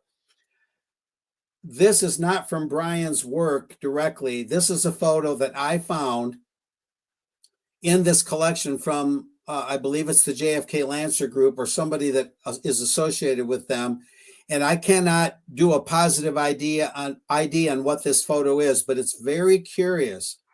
In my opinion, it doesn't look like Clint Hill. And in my opinion, it's the same body that had that foot protruding out in that other photo. This would appear to be, and I'm stressing the word appear, a little bit of photographic evidence that they were moving bodies around. But it's inconclusive. I'm always very careful about these things. I'm going to call it inconclusive, but it's certainly intriguing. It certainly isn't any sort of tactical or defensive position, either of those. If that foot was to have been Clint's in that first picture we looked at there, that doesn't make any sense. That's not a place you can maneuver to protect someone with. It's not a place you can rotate easily with. If you have to defend yourself or get quickly out of, he'd be wedging his leg into that like corner nook of the car right there. That doesn't make any sense why you would contort yourself like that if you were doing your job as Secret Service and hopping to a tactical defensive position like that. And the only thing you could say about that second one we looked at is, yeah, maybe that's him being a human shield, but that's not even the best way to do that, and that's not a natural way to do that after having climbed into or onto the back of the car the way that he did. So that picture is very curious. And I'm also I was queuing in on what's going on the back of this guy's jacket here. Is that just wind blowing through it? It almost looks like there's I don't know, that jacket looks unnatural to me for some reason here. Yeah, I would guess it's maybe wind. And again, I believe it's not a sharp photo, but my instincts and my eyes tell me it's someone that's more willowy and taller than the rather relatively stocky Clint Hill. And if it was the body that was shot quasi-fatally for the switch to take place, logically speaking, purely logic here, that person wouldn't have the strength to hang on to the car. So by process of elimination, that body would be that of Kennedy, very much alive, hanging on while the switch is taking place. I'm extrapolating and I'm using only logic. Again, the actual photo is inconclusive and it's not sharp. So it's guesswork is what I'm engaging in. Mm-hmm. But logically, someone weakened practically to the point of death by a bullet, you wouldn't stick them out there momentarily. Someone put out there would be someone who has the ability to hang on until they are put where they need to go. And so that's sort of through the looking glass that I'm extrapolating on what Brian did. Again, this is not directly a part of Brian David Anderson's work that I, again, assisted with. It wasn't my work in a major sense. I worked on certain elements of it. And again, we had some very interesting experiences, but I wanted to get those photos in there because it shows at least the suggestion that there was something going on in that back seat that was rather unusual. Yeah, yeah, absolutely.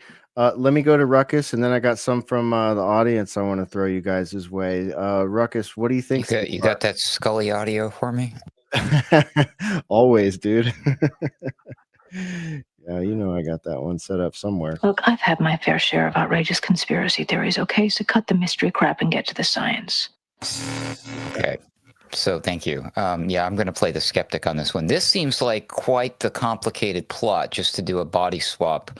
I've already heard the body swap theory by, I was trying my hardest to remember who it was. At first I thought it was Richard Belzer, you know, the actor from Law and Order SVU. He's written a number of books about JFK. I didn't read his main books about JFK, but one of his books was about a bunch of conspiracy theories. I think it had, misquoting this, Bigfoot, UFOs, aliens, and JFK, conspiracies you don't have to be crazy to believe, or something like that, like one of these books, right?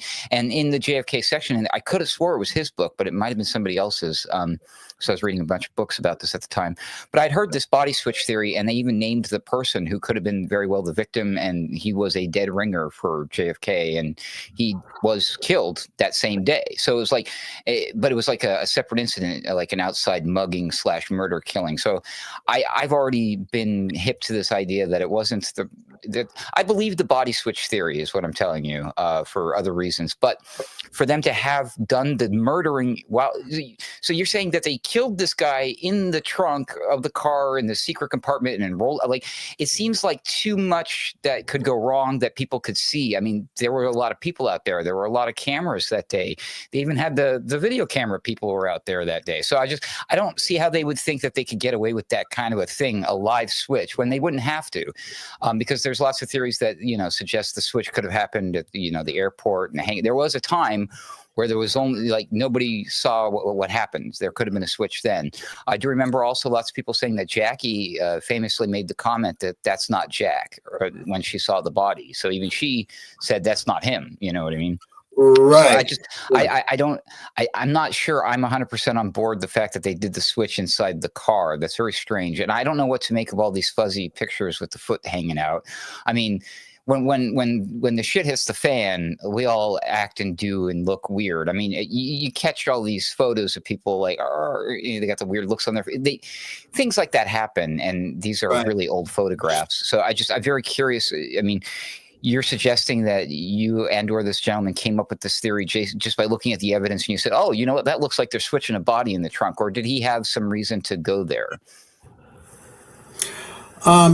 Yeah, he had met a lady named Linda Goodman, who had told him, you know, to look at it in kind of in the way that he did. And if you watch the documentary, it kind of gives you a better idea from whence this came, and substantiates and explains things a little more completely.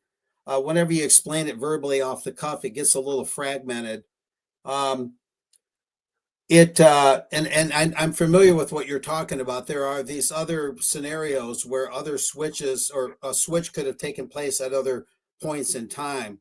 And I've never totally discounted those. There's even been one theory that I heard, that knowing that most presidents have a look-alike on purpose to use as a decoy in certain situations that might require that. Bill Cooper talked about that, I believe, in this context. Yeah, they say that going back to at least Ulysses S. Grant, most presidents have had ringers intentionally made, you might say, if that's the right word, in case they ever need to do some sort of diversion.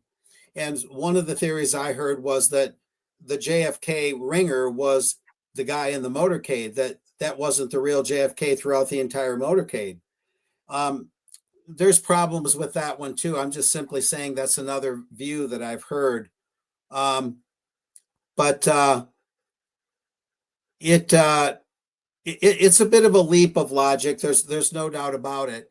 And I said some of the same things to Brian, that you're getting a little imaginative here, you're getting a little loose here, a little loose there.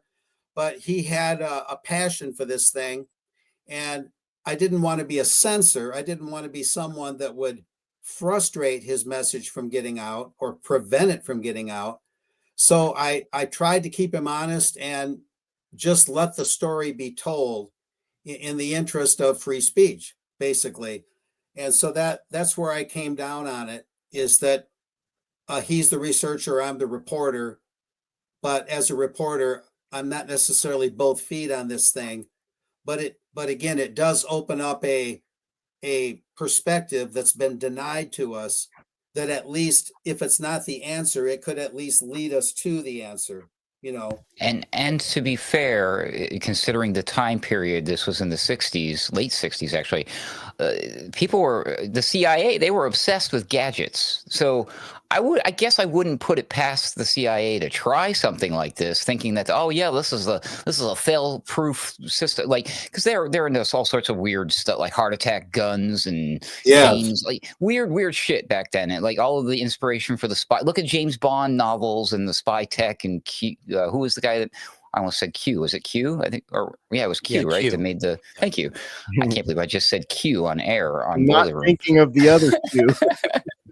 But yeah, so I guess I wouldn't put it past the CIA to use some sort of gadgetry. In fact, I know a person in real life who swears up and down he had seen the actual vehicle, and that he was shown that there was a secret dashboard gun, that there was some sort of device in the front seat dashboard area. And maybe that's true. Maybe that's involved with maybe what they used wasn't necessarily a squib. What if they shot the dude in the head with a paintball or something crazy? Who the hell knows what they did? So I'm not discounting the theory at all. I'm just I that's pretty brazen to do it right there in front of everybody in public, knowing that something could go wrong, is all I'm suggesting. It is. The one thing I'll say about the cameras is that there may have been a number of cameras around, but it's not like now. There's no way they could do it now because of this. Yeah. So it was relatively, comparatively primitive then. Cameras were not always real high resolution. The cheap ones, Instamatics, all these different things were not very good for, fast moving objects or whatnot. You'd have to spend a lot of money to have something that could really catch something like that. The Bell and Howell camera used for the Z film had its limitations. And I think the biggest thing is Dino Brugione talking to Doug Horn about the film modification in the lab. That's what I have focused on a lot over the years. And I met Doug Horn in 2014.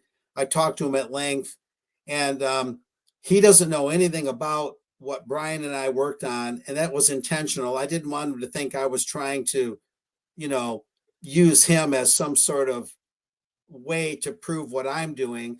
That wouldn't be fair to him. But nevertheless, what he did research does happen to explain a lot of things that help support what Brian did, that I helped Brian with. You wouldn't doctor the film that way, to that extent, in that manner, unless you were doing something pretty dramatic.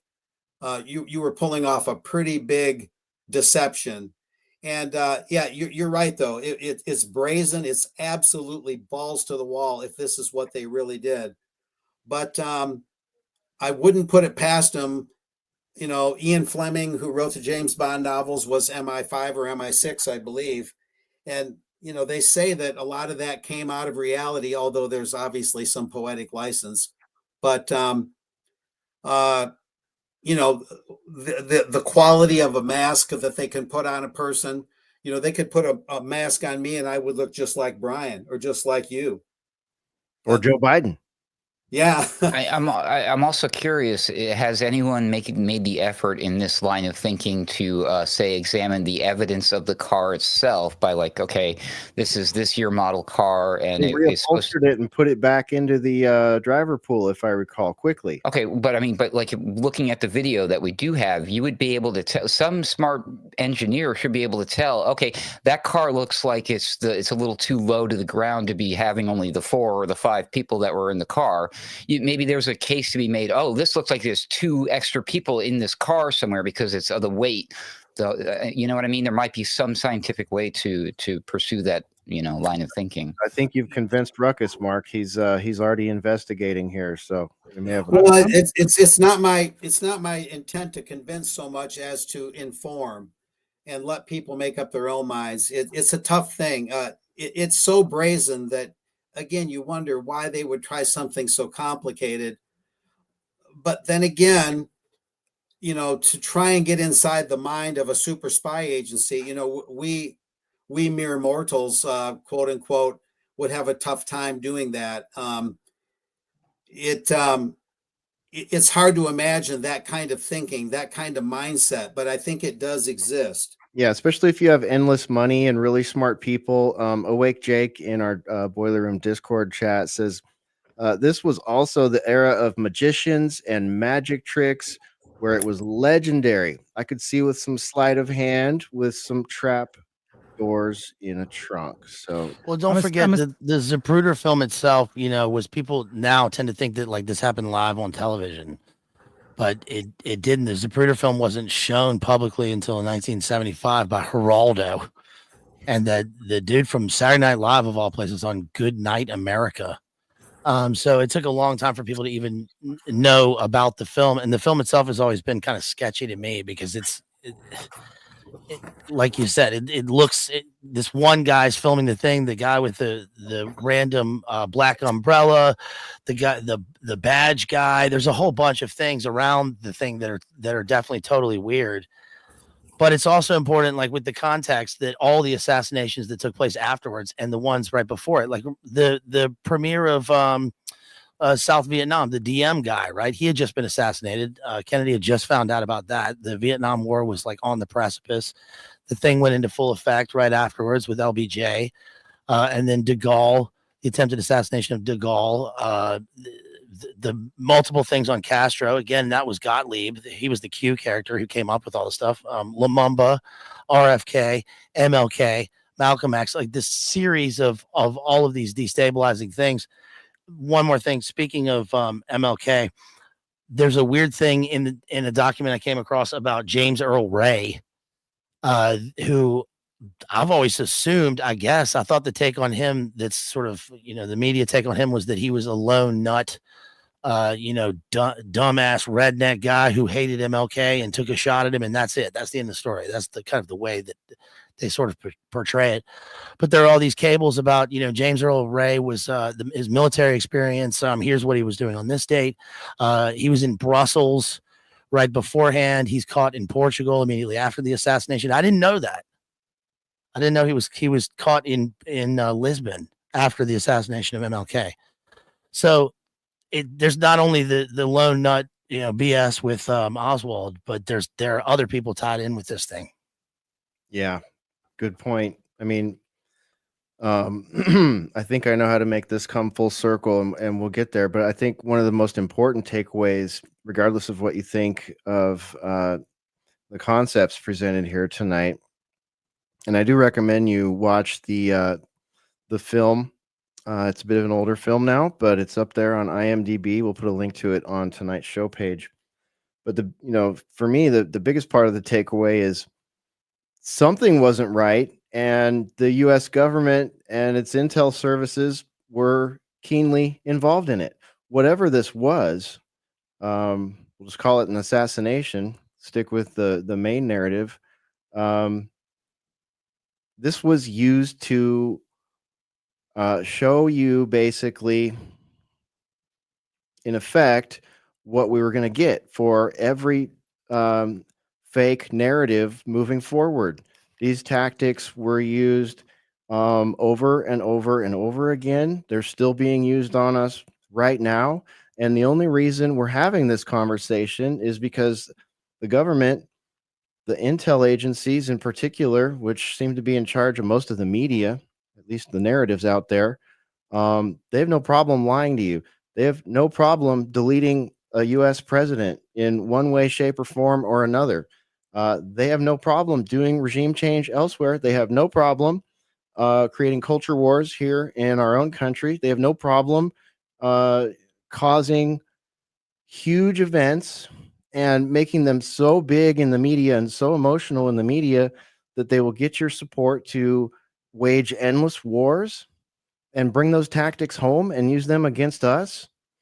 And this is the nexus of the conspiracy theorist. The very CIA that our government is now saying, yes, you conspiracy theorists were right in one way, shape, or form, is the one that said you can't have these conversations and you can't ask these questions. That's the big disclosure here. The big disclosure here is all the conspiracy theorists were right to be asking questions. And all of the normies and the mass media cartel flunkies and dickweeds that tried to deperson everybody that asked the question were doing the work of evil. We're doing the work of being against the truth. They don't want the American people or the people of the planet Earth to know their actual history. And, in these days, it was a lot easier to pull that off. Look how long we've been talking about this. The fact that we're having this conversation tonight, the fact that Brian David Anderson and Mark Anderson did this work really says a lot about where we're at as it pertains to conspiracy theories. And nowadays, my goodness, it's been said many times. We've been saying it for years. If you're a conspiracy theorist or someone calls you that, it probably just means you're well researched enough to be asking questions. And many of these questions are very much begged. And these intel agencies will slow drip this information into the public. They'll drip wrong information, right information, misleading information all at once. They'll drip entire theories. They will put people into the conversation to misdirect, to gatekeep. They will disrupt people that they think will whistleblow if they know too much. And all of that is apparent in this document release. And on top of that, our intel agency here in particular, OSS, then CIA, they work internationally. They work internationally with MI5, MI6, Mossad, probably even KGB. You know it, KGB. We got examples of that. Agents, double agents, splinter cells, Manchurian candidates, mind control, MK Ultra, all these things are fucking real. All right. And if you've ever called someone a conspiracy theorist, if they said, hey, did you ever think about if maybe Charlie Manson was involved with any sort of MK Ultra stuff? And you say, right, look, there you go. There's a new series, a new documentary on Netflix based on this book right here. We've talked about it many times on this show. It's called Chaos. If you're just out there listening, recommend you read it and watch the movie, but most importantly, read it.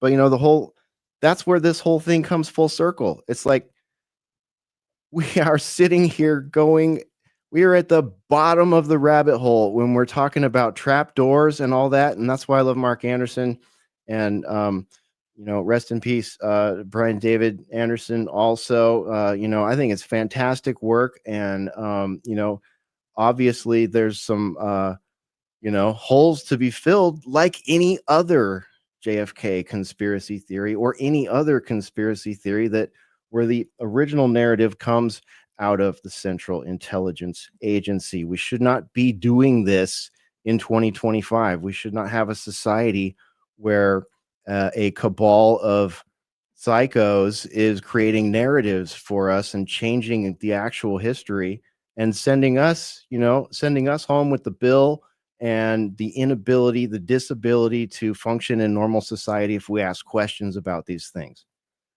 That's my big takeaway from this document dump. So, so I have a question. Sorry for just for me. I'm still. Why would he buy into leaving all this and accept exile? Was he compromised? Do you think?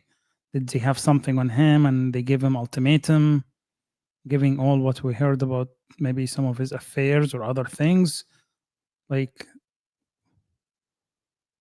why would he accept this? Yeah, Brian addresses that somewhat. If you watch the documentary, it gets into that rather considerably. Uh, One of the things was that JFK apparently had kind of a paradigm shift in his whole attitude, and he was starting to be more authoritative. He had Executive Order 11110 to apparently change to U.S. Treasury notes and start phasing out Federal Reserve notes. Some people have disputed the significance of that. Others think it's very significant. So there was one idea that he was intent on, in a way, ending the Fed or at least weakening the Fed. Michael Collins Piper, who worked for American Free Press, where I worked for a number of years, he wrote Final Judgment. A lot of people are familiar with that book. And JFK apparently was reluctant to allow Israel to become a nuclear armed state and was mitigating against that. Ben Gurion was the prime minister of the younger state of Israel at that time. So JFK may have stood in the way of the Israelis becoming a nuclear power. And there are a number of other things where Kennedy was thought to be running contrary to the powers that be. As time went by, he became more and more bold, challenging the deep state that we call it now. And there were other intrigues that again, I'd encourage you to watch the documentary. But while we're talking about it, I want to mention that the documentary was shown at a festival of some sort. I don't remember the name of it, but it did win an award, believe it or not. Not a very high profile major award, but it won an award, interestingly enough. But there's one part of it that Brian put in an updated version that I wanted him to edit out, and he never got around to editing it out, where there's a claim that the 100X limo that's been rebuilt, that's at the Henry Ford Museum in Dearborn, Michigan to this day, that vehicle is shorter than the one that rolled through the streets of Dallas. That turned out to be false, but it's still in the documentary. And when I asked Brian to get that edited out of there, it never happened. Before he had his heart attack a couple of years ago, he was a bit older than me, and so that mistake is still in there. I want to make that totally clear. But you mentioned, Brian, something about things being put on the bottom of the ocean. This is confirmed. The expensive Elgin casket that the body was put into to leave Parkland to go on the airplane, that ended up being shot full of holes and is laying in a naval graveyard where they put spent materials, old munitions parts. In the bottom of the Atlantic Ocean lies that casket. How about that? I was just, shooting from the hip there with that one, Mark. Wow. Funny how that works out sometimes. Well, what the reason I think is because, and I'm surmising a little, is because Aubrey Reich, this is another element of this. I don't know if I'll get into it because it's in the documentary, but Aubrey Reich was a very competent ambulance driver. And one of the things that was true in the Oliver Stone film was that in the beginning, a guy had what looked like an epileptic fit in the Dealey Plaza area. And he was taken to a hospital. Well, that actually happened. And interestingly enough, it drew Aubrey Reich, who later became a local police officer, but in those days he was a young, very competent ambulance driver, and the real epileptic fit took him out of Dealey Plaza right at the right time, and he ended up at Parkland Hospital, having taken that apparent epileptic there. And he told me the same story that he put in a book, I believe, that the so-called epileptic victim was put into a waiting bay. And Aubrey went to one of those cigarette machines. He got a cigarette. He probably stepped outside. And then the guy that had the epileptic fit, as Aubrey himself told me at a restaurant in Plano, Texas in 2010, I believe it was either 09 or 2010, the guy disappeared. Disappeared, huh? Yeah, he was nowhere to be found. He slipped out of his waiting bay, and as I understood it, the staff even wondered where he went. So even Mr. Reich thought in the back of his mind, he entertained the idea that maybe that whole thing was a diversion to get that ambulance unit out of Dealey Plaza at the right time, and that's depicted. The epileptic fit is depicted, I believe, near the beginning of the Oliver Stone film JFK. So that's another interesting element of it. But Aubrey Reich testified and wrote a book, Through the Door of Memory, I believe the book is called, that he actually put the body in Trauma Room 1 into the expensive Elgin casket, the most expensive casket you could get at that time. And the blood was coming out the back of the head, and he had to wrap the body, but some of the blood evidently got on the inside lining of that expensive casket. So I've always kind of presumed that the reason they threw that casket away was to make sure nobody got a chance to look at that blood in there, to sample it, or to do any kind of experiments. Yeah. I don't know why you would put that casket there and put holes in it to make sure it would sink and wouldn't float to the top. But there's ample documentation that that's what happened to that casket. That's another thread in the tapestry, and I guess I'll leave it That's a at traditional Catholic burial, Mark. Just like Right. Bin Laden, right? I mean, didn't they do that with Bin Laden? Right, because that's traditional Muslim burial, right? You bury him at sea, not.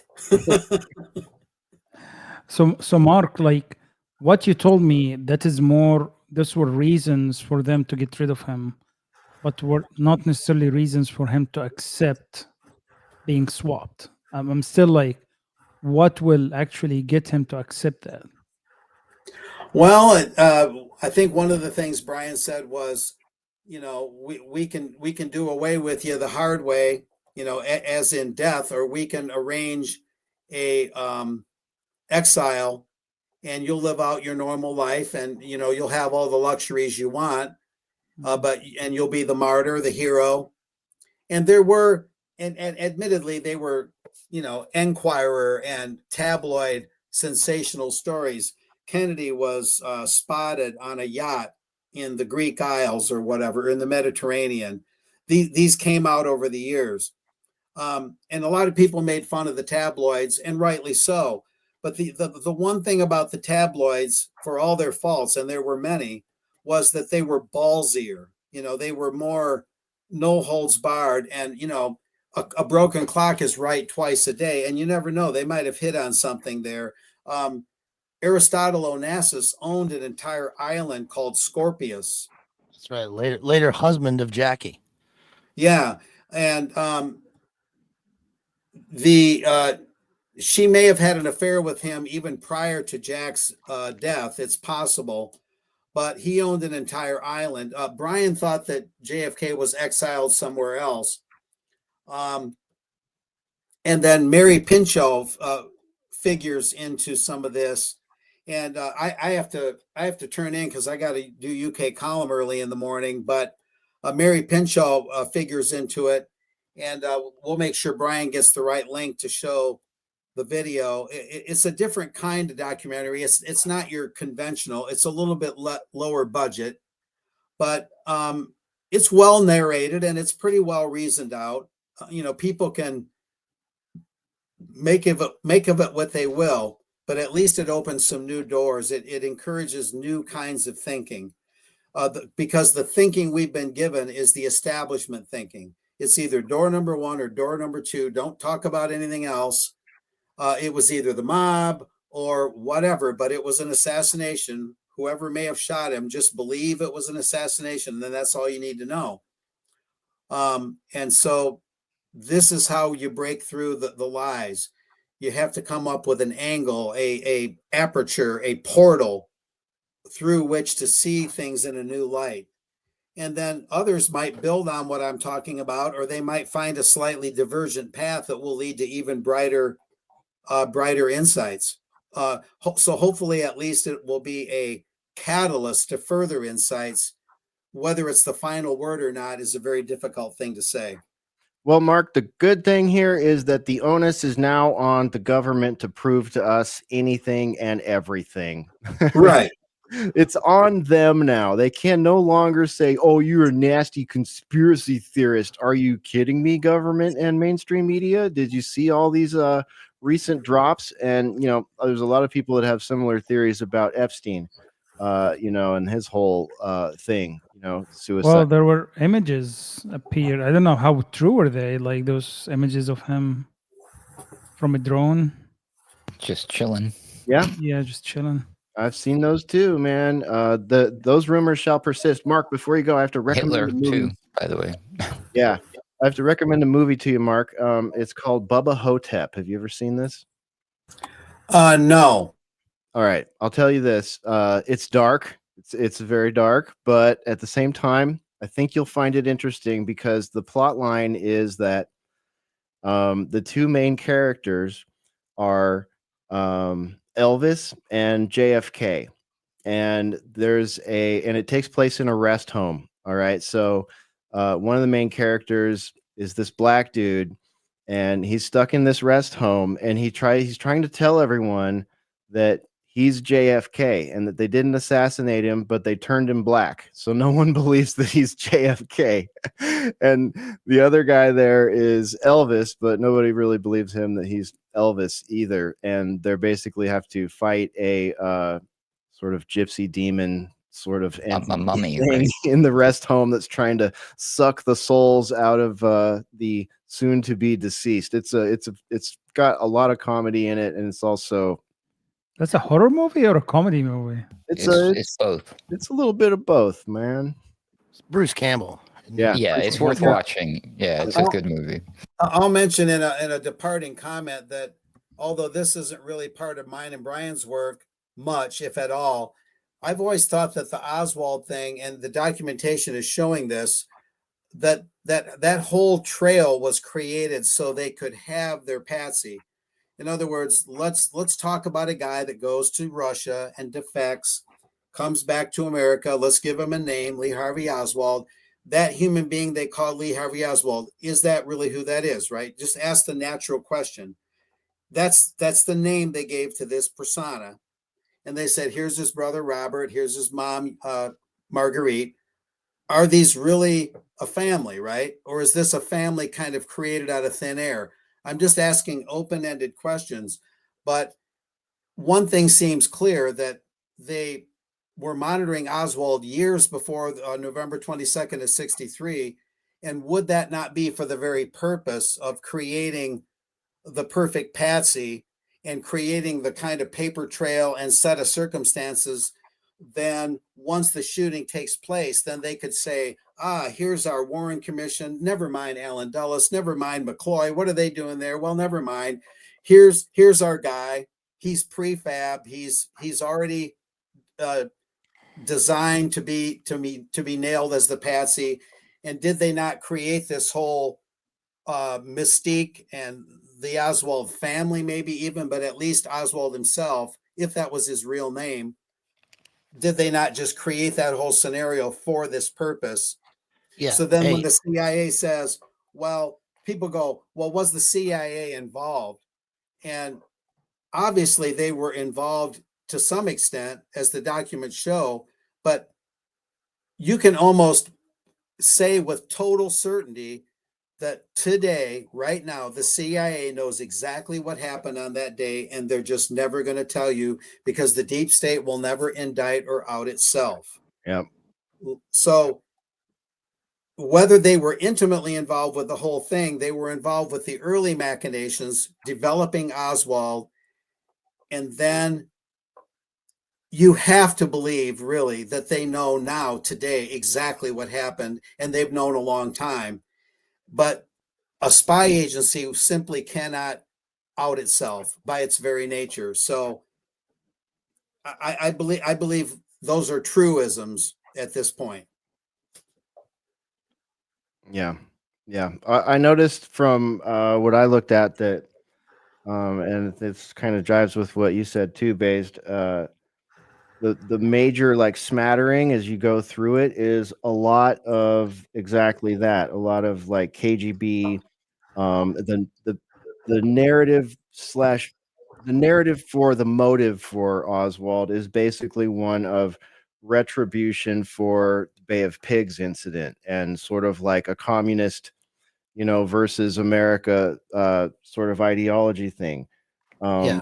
which and why would they do that? Well, easy, because they had a Cold War they were trying to promote. They wanted to make sure that they could push that Cold War further, go deeper into the Vietnamese, the conflict in Vietnam.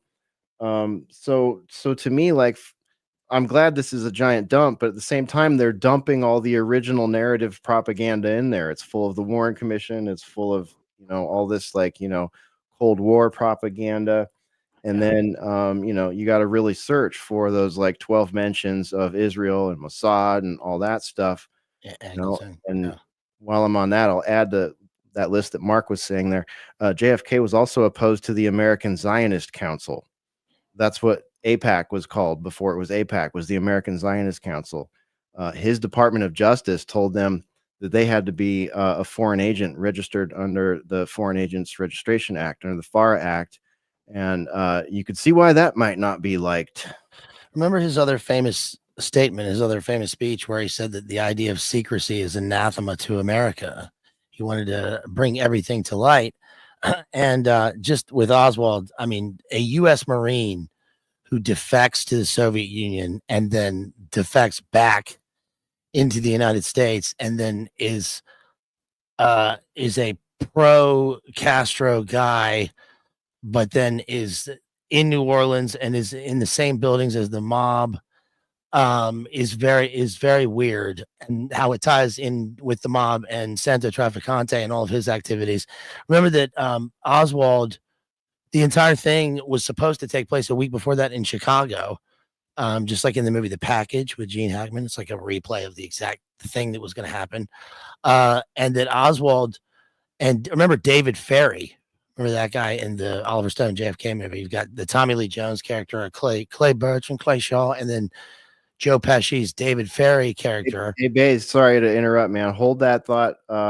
Mark, if you want to say anything before you got to go, you can. Otherwise, I'll just say thank you, Mark Anderson, for being here.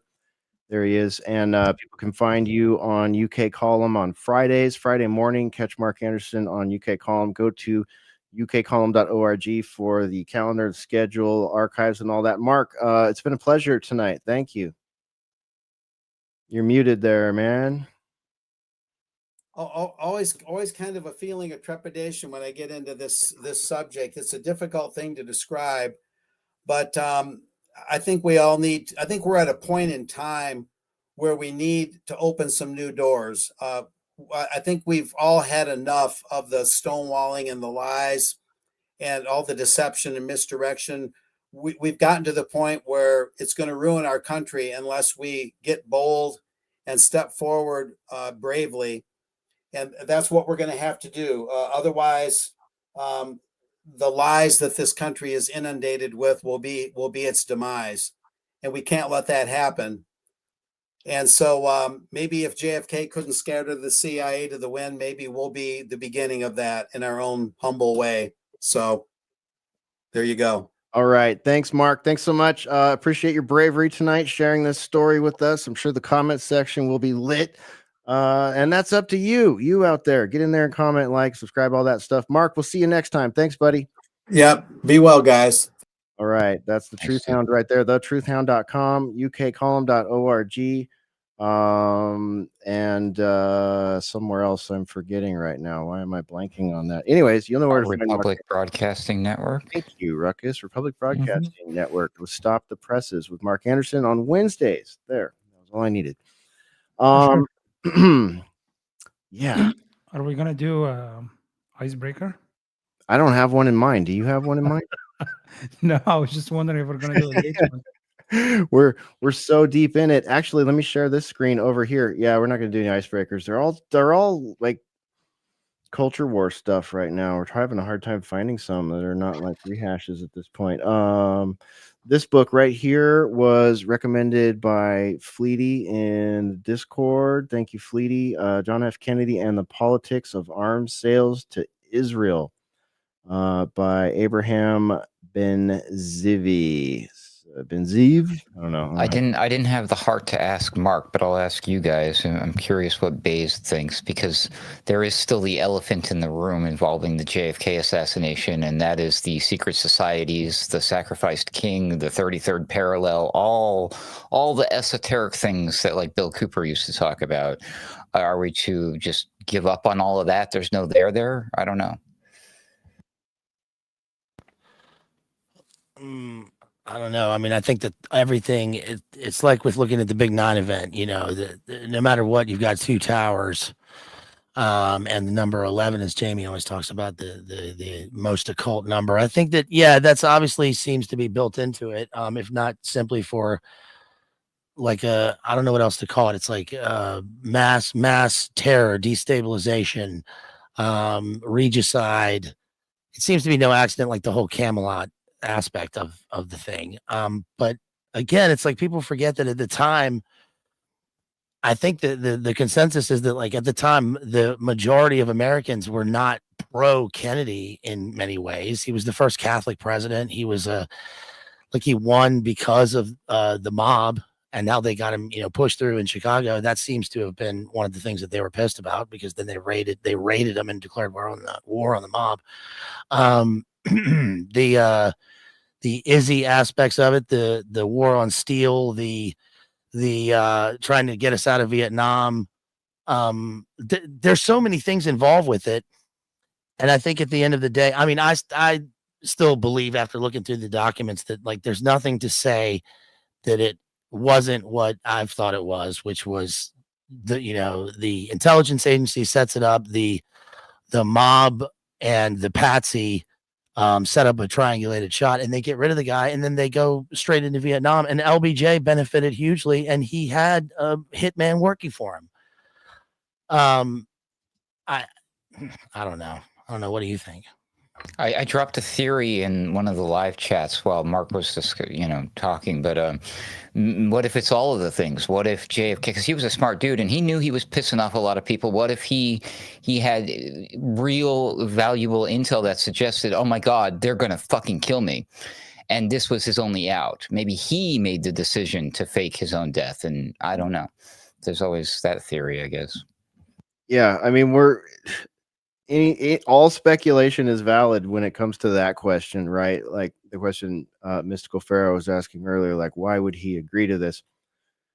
Just fill in the blanks, any speculation you have on that. There are so many. I know. He was blackmailed on Epstein's Island. No, wait. I don't think he faked it. But one thing that is kind of left out is the fact that he was in like constant physical pain for ever since his service in the war. He broke his back, right? The whole thing with like his PT boat was run over by a Japanese destroyer or whatever, and he saved all his guys, and he was a hero and all that, but he broke his back doing it. And I think he had the Hitler thing going on. Like he had to take painkillers constantly throughout the day, had to take amphetamines to get up. I know that this Khrushchev book mentions that this summit where Kennedy and Khrushchev like walked out on each other, and they were both like, insanely angry, and everybody thought it was going to be nuclear war. This book, which is totally mainstream, the most mainstream mainline history, says that the real reason for that was because they were both clients of that celebrity Dr. Nick type character, Dr. Feelgood. Like that was a real guy, and they were both clients of his, and he was like out of town at a villa. So they weren't able to get their fix, and so they were both erratic and angry, and it contributed to them like walking out and a near nuclear war, which is wild. But he was in pain. Pharma strikes again. Right? Yeah, he was in constant physical pain. I know that, but he was still, he was a young dude. So And here I thought Dr. Feelgood was just a cool Motley Crue song. Dang. Right. Just Yeah. gets darker and darker by the day, doesn't it? Yeah. I want to throw one more thing out about this Gary Underhill guy. Gary Underhill, who we mentioned earlier, former World War II intelligence officer, and he was involved in CIA special assignments. And after he left DC, he traveled to New Jersey before he died. He talked to some friends, and what he told them was that he attributed the Kennedy murder to a CIA clique, which was carrying on a lucrative racket in gun running, narcotics, and other contraband, and manipulating political intrigue to serve its own ends. Kennedy supposedly got wind that something was going on and was killed before he could blow the whistle on it. That is what Gary Underhill said. And CIA, what they mean when they say CIA special assignments, they're talking about people that have a role that does not have to go up a normal chain of command. They report directly to the director of the CIA. So I would wager that those special assignments folks are worth looking at. And he is wet works. Yeah, a lot of that kind of stuff going on there. Just watched Sicario last night, actually, which for some reason feels like it fits right into this because it kind of gives you a bit of a, albeit Hollywood view of how Central Intelligence Agency operates when they need to get something done that makes some sort of change in our country and or another country. Speaking of CIA, I still want to know where the hell George Bush was that day. I was gonna ask. We did not talk about that. Hey, Yeah, this is He was I there. looked it up. Yeah. I looked it up. I searched and to see if he was mentioned any of the stuff because it's claimed that he was there on site and that it was Operation Zapata and all this stuff. But then I think he sued someone later on before he was president because a mainstream outlet had claimed that he had CIA activities before he was director, and he won, which doesn't mean anything because it was, they were all CIA outlets anyway. But supposedly he and Nixon and all these people were there on site. Howard Hunt, they investigated to see if he was one of the shoeless guys. Remember, Howard Hunt's son is the one who claimed that Howard Hunt later did the deathbed confession. But when Hunt was arrested for Watergate, they questioned him about the JFK assassination, and his excuse, his alibi was that I was at home with my family in Northern Virginia, and I took them out for a car ride, and we went to the Chinese grocery store. That's what he said. And later on, his son, Howard Hunt the third or whatever, said, first of all, like, my dad was never home. Second of all, I remember that day because I was a teenager and he was not home, and we never went out for groceries, and definitely not to some Chinese. Wait, what are you talking about? So who knows? I think Dulles was in Puerto Rico at the time, but he could have been running the operation from there if that was the thing. Frank Sturgis was almost certainly there. Woody Harrelson's dad, they claim that he was there, right? The Charles Harrelson was one of the bombs. Before, yeah, possible. And there's a photo or a clip of video, right, that people say, oh, that's George Bush right there, right? Like there's actual a piece of evidence to quibble over when it comes to George Bush being there, if I recall. The photo's pretty convincing. I've seen the photo. It's good. It's pretty good. And it was pre-AI, maybe in the early Photoshop era, but I don't know much about its origin or how long it's been in the public purview. Isn't it weird that Oswald was working at the book depository? Like he got the job for a month ahead of time. Isn't that weird in the first place? Yeah. Also, what is a school book depository building? A library? They have this gigantic 8-story building to put school. Like that's weird on the surface too. I mean, we're storing all the old school books here. We need an 8-story building. That's the other element. It's like if you follow the Lee Harvey Oswald pattern, and you're like, wow, this was planned so far in advance. I mean, was he in on it that far? That like years before? I mean, it doesn't make any sense to me. I don't know. Well, David Ferry, the guy who ran the supposed operation, he knew David Ferry when he was a kid. Oswald was in his like civil air aviation thing, that Texas thing, that like paramilitary group. And he signed up for that when he was like 12 or something like that. That's when he first met David Ferry. And then later on, he's an adult after all this stuff, and he finds himself working for the guy. Isn't that weird? Mm-hmm. Yeah. It's that hall of mirrors. See, this is where we're at. We're at the bottom of the hall of mirrors, except today at the bottom of the hall of mirrors, we've got 80,000 new pages of crap to sort through. So being at the bottom of the rabbit hole of mirrors, the floor just fell out from under us. And now it's just like, okay, smart people with good databases and web front ends, I guess it's your turn to take over. Yeah, this is perfect for AI. Yeah, right. Yeah, there can be some great steps made there, perhaps. So let's see Let's here. feed the documents to Grok and ChatGPT and ask them who did it. Ask them to make us a new Netflix documentary to tell us where the smoking gun is.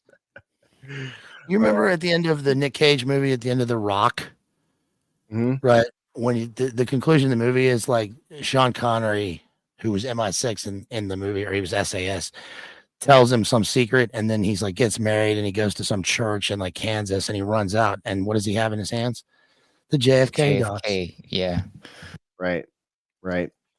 Yeah. Fleety in the chat says, keep in mind the route changed to the plaza at the last minute. That's right. I mentioned that briefly earlier. Why that is significant is because JFK's car route was changed at the last minute by Dallas Mayor then Earl Cabell. Earl was the brother of Deputy Director of CIA Charles P. Cabell, and Earl had been a CIA asset since 1956. It's also worth noting that Kennedy dismissed CIA Director Allen Dulles in November of 61, and that Earl Cabell's brother, Charles, left the CIA at the end of January in 1962 after Kennedy forced him to resign. And then both Dulles and Charles Cabell were no longer working for the CIA on November 22nd, 1963, when Kennedy was killed. Clearly the type of people that could have a grudge, though. Not to mention Fletcher Prouty was the guy who said that he got the headline that Kennedy had been assassinated at his base in New Zealand, the 12 hours ahead of the assassination. That was Fletcher Prouty. Right. The Donald Sutherland character, Mr. X. Yeah. All right.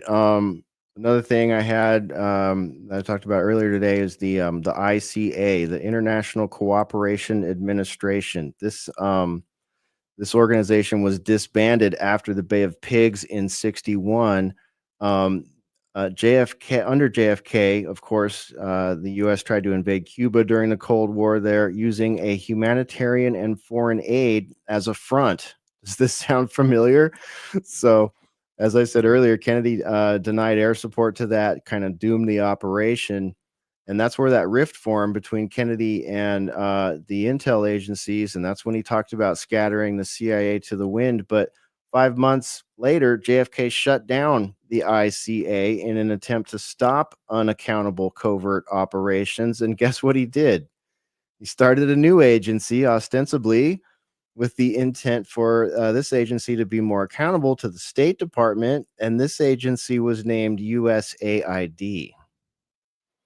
GTFO. I'm not even kidding. So here we have this situation. Just kind of you could almost easily graft a lot of these vignettes and situations on what we're seeing right now. It's amazing. You've got competing intel agencies, including the CIA, the State Department, others, Mossad, probably even, all using this ICA as their cover to do spook operations, to include assassinations, regime change, gun running, drug running, working with organized crime, which, by the way, makes you part of organized crime. We'll put that aside, though.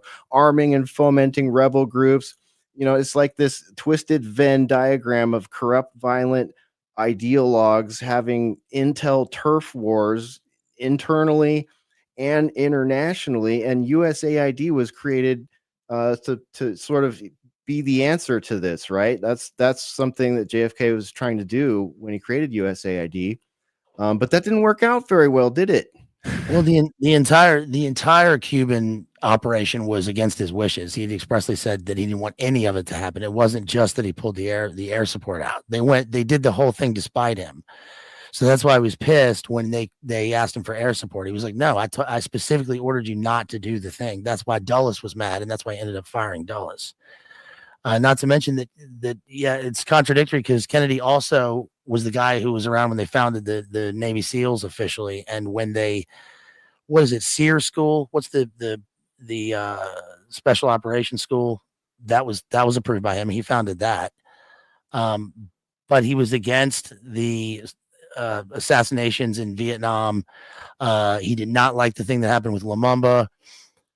And I think the point of all that is that post World War II, when we're establishing the global, it's the twin pillars of the global hegemony or whatever, that all of these things threaten the stabilization of the system that's been set up, and that he did not like the back, behind the back, all this secretive shit that the CIA and all these people were doing, because they would ask him for permission, he would say no, and then they would do it anyway.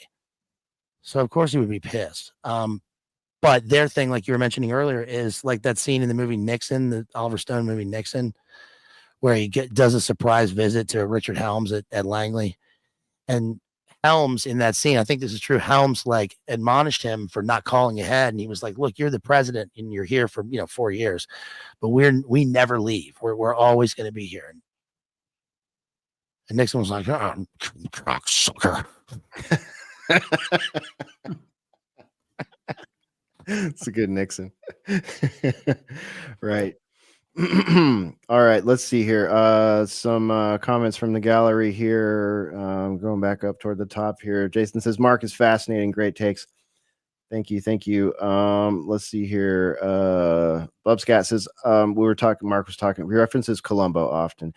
He says, "I've been screaming that same analogy for years. Apparently, Columbo series could never work nowadays. Whiskey Tango Foxtrot." Yeah, exactly. Let's see here. Had a couple others. This was really nice of you, Bubscat.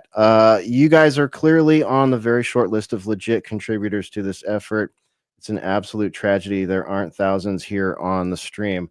Yeah, agreed. I mean, at least to that last part, and thank you for the first part. It was nice of you to say, and hopefully we'll get there. We should definitely be getting there. So if you're watching this, jump in these comments, do all the things that video streaming platforms want you to do to make sure that we're all getting the eyeballs on us. That Karen in the Rumble chat says she didn't know we were live. Karen, we do this every Thursday night, so put it on your calendar. If it's Thursday, spoiler room. Okay? Yeah, Thursday night. And if Rumble is your preferred platform, be sure and subscribe to the Boiler Room channel and do the notification thingy. And if you have a smartphone, it'll tell you, if you have the app, when we go live. It'll pop a little thingy up if you're into that kind of tech. Let's see here. Other side of the mountain. What's up? Says, "What about the audio of Clifton Carter, executive director of DNC and close associate of LBJ, admitting that LBJ hired Mac Wallace to assassinate JFK?" There you go. Yeah. Yep. I think we talked about that a little bit. Anything further you want to add on that one, Based? Well, I think that one's pretty interesting, and it's been out for a while, but not many people, really still know about that one. And also, the Nixon, everyone knows the Nixon tapes, but people should listen to the LBJ tapes. They're very funny. I was like, get the guy who makes my pants up here. They're too tight.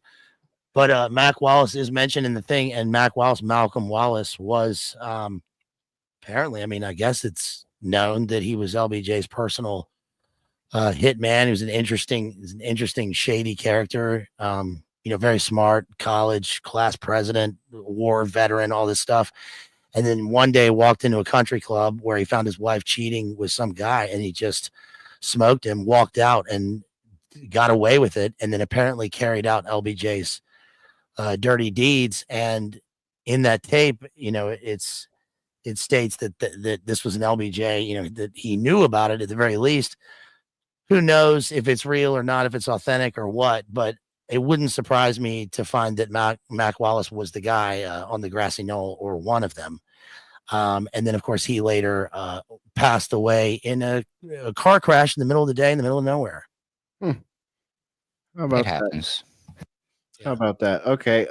Yeah, and other side of the mountain. Thanks again for that one. Other side also says released by Billy Sol Estes' grandson, and there's a YouTube link there. So I'll do my best to get that on the show page so folks can check that out for themselves. Let's see here. What else do we got? You guys got some funny comments. I'm digging reading them.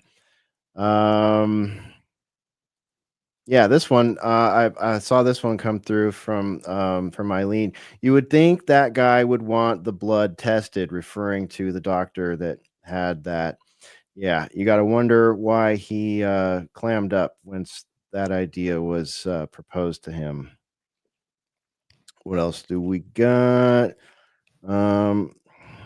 Banhammer explains why they quickly reupholstered the limo and put it back in the motorcade pool. Yep, definitely something to think about there. We had some fun banter about Donald Trump's ear on the side here. That was pretty good. You should be in our comments section. We got some great ones in here across all the platforms. And by the way, if you're watching us on X, thanks. It's great to be back with you. We've been off X for a few episodes here, and with a little bit of listener support from our friends, we are back on X this week. Very happy to be back. So shout out to everybody on the X platform. Can I add to the Trump thing? That kind of contradicts the idea that cell phones everywhere, you know, will prevent something like this happening. I mean, everyone there had a cell phone. There were multiple videos of the thing leading up to it with Trump, yet it didn't do anything. The guy was still there, and they didn't stop him. And you know, whatever happened still happened. And even afterwards, it's still the photographs of the supposed unalive shooter. It's like, yeah, but is this even the same guy? Because you know, what about this other guy? The ears are different. I mean, there's just no. Even if people are right there and they see it in person, like with the Zapruder film, you know, if you play the whole thing from start to finish, it's like 3 seconds. It's so fast. It happens so fast. Jackie, you know, jumps back, the headshot, and then they're gone, and that's it. So, you know, I guess this sort of plays on that. I don't think we're ever going to know for sure any of, you know, what happened with this stuff. But nevertheless, the document releases, I think, is pretty interesting. People should dive into it. Yeah, definitely. Agreed. Let's see here. Banhammer says, I completely forgot that Bruce Campbell movie existed. Yeah, it's great. It's a classic. This is a good one from Vinyl Pilled WI. Sadly, that's how lots of dumps work. No real order, very hard to follow. Lots of pages, lots of files within files. Yeah, exactly. That's what we got this time. But at least we're not super redacted like we were with the supposed Epstein files there. And I had heard there were a couple people talking about, I think Jason Burmis was discussing this, that one of the things that's been revealed in the documents that used to be redacted, or I guess there was another form of it. But anyways, some of the information that's come out includes the fact that the CIA was trying to hide the fact that they were using biological warfare tests on somebody somewhere. Do you know anything about this, Based? I haven't seen that one yet, but Okay. I'm sure that's in there. Because you know, all that stuff precedes immediately the Kennedy thing. I mean, that's the Frank Olson stuff, the Korean War. If anything, it just goes to show you that, like, why have Manchurian candidate Candy Jones to do stuff when like a guy like Oswald fits the total description of the guy. Like this, he has all the hallmarks of the CIA run monarch, you know, assassin guy, but without like a mind control element to the point where he's just like, you know, blank eyed and running around. He's like still a real guy, but he's like buying into it. And it worked. But I haven't seen anything with the bioweapons in this one. Maybe it was something that Dr. Feelgood prescribed him. Right. Okay, let's see here. All right, thanks for all the great comments, and shout out to everybody in our Discord as well. If you're not in our Discord, you should get in there. We got we got over 500 friends in there in our Discord, so come on in and join that. We got a lot of channels in there for you. And again, I'd urge you to support Alternate Current Radio and the Boiler Room and the Daily Ruckus.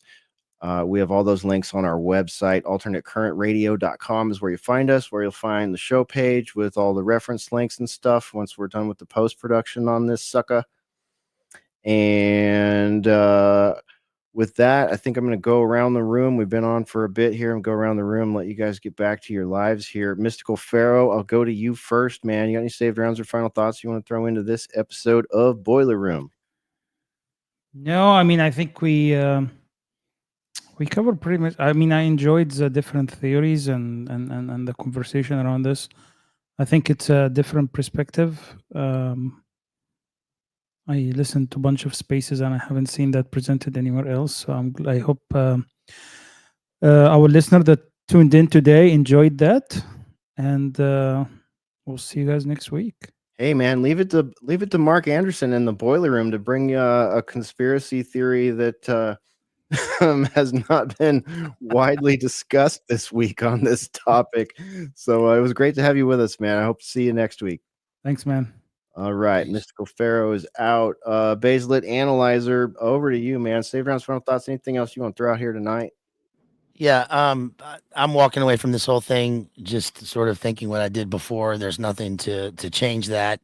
Totally believable. And I don't know. I think that there are a number of good movies and books about this stuff. Don't forget Clint Eastwood in the Line of Fire, which is interesting because the Secret Service guy's name was Clint. Also, it's John Malcatraz as an assassin. The series, I think it was called 13 or 13 Days with James Franco, which is interesting. It's an interesting take. And a bunch of good books. Don DeLillo's Libra, especially. The book, The Devil's Chessboard on Alan Dulles, the John Prados book on CIA. All these things discuss this in depth. But overall, I just think it's important to look into this stuff. I mean, one thing about the document release, like without frills or accoutrement, is the fact that like they just put it there. And I think that's good. So it lets us do work on it, and that's fine. Hopefully we'll find some stuff out, but people should dive into it. Other than that, thanks guys. Appreciate you having me here. And I'm going to be doing some stuff tomorrow night on YouTube. So come to my YouTube and check it out. Baselit Analyzer. Peace. All right. Thanks, Baselit Analyzer on YouTube. Be sure you're subscribed over there. And Ruckus, over to you, man. How did we get a black box there? That's weird. Over to you, Ruckus. Am I on? Am I good? All You're right, good. cool. Yeah. I was there was a quote that I wanted to share from JFK and I couldn't find it in time, but he had said something about the poor versus the rich. Here it is. This is for Elon Musk, because Elon Musk is having a rough time right now with all of his Teslas and his dealerships blowing up. But I guess he was bitching and moaning about it, and our friend Patrick Henningsen had a good time trolling him back, and I joined in because he's the richest dude on the planet. But JFK did say at a commencement address or something like that, or his inaugural address. That's right, January 20th, 1961. If a free society cannot help the many who are poor, it cannot save the few who are rich. Thanks for having me, Hesher. God bless each and every one of you, and may God save this republic. Ruckus out. All right, there goes Ruckus. Check our website for the Daily Ruckus.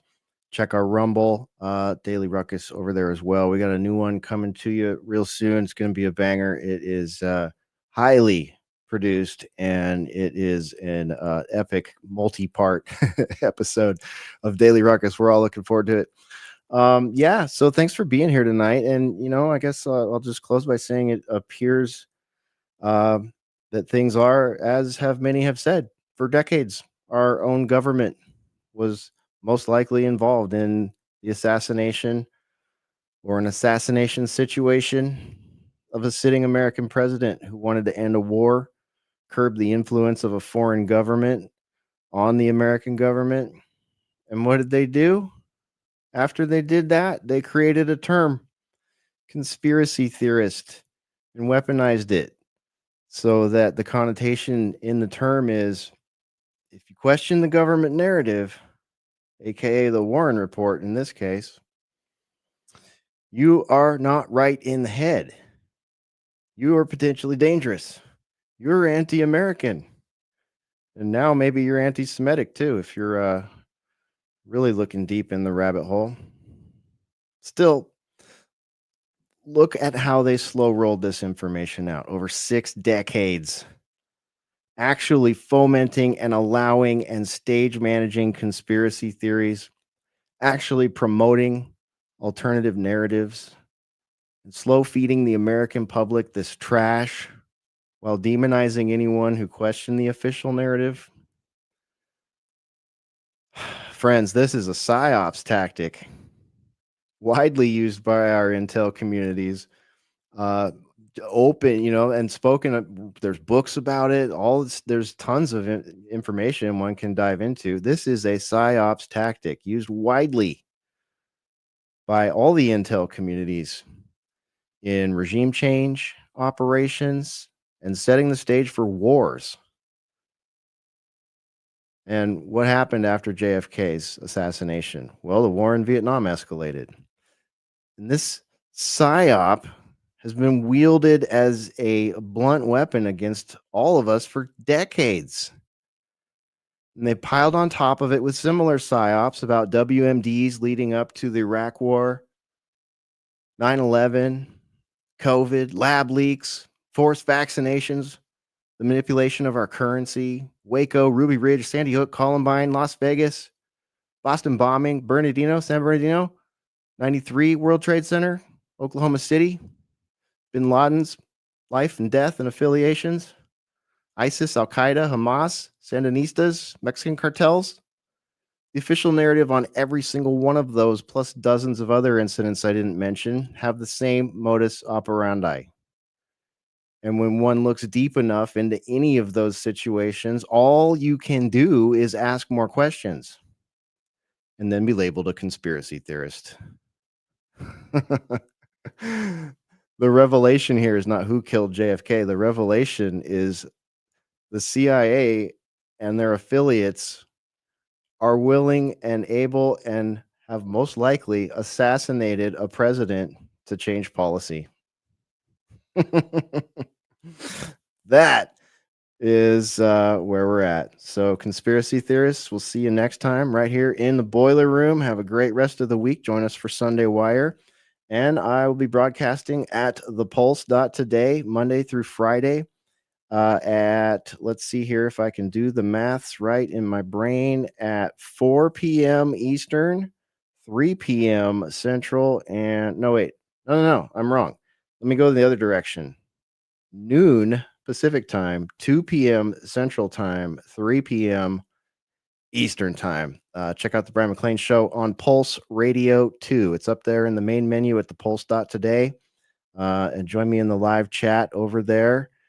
Join me and Eileen and all our other friends that are piling back into that live interactive chat over there at thepulse.today. Today's news talk. I'll be there doing the Brian McLean Show Monday through Friday. All right, we'll see you next week for another Boiler Room. That's it. Go ahead and run. Run home and cry to mama.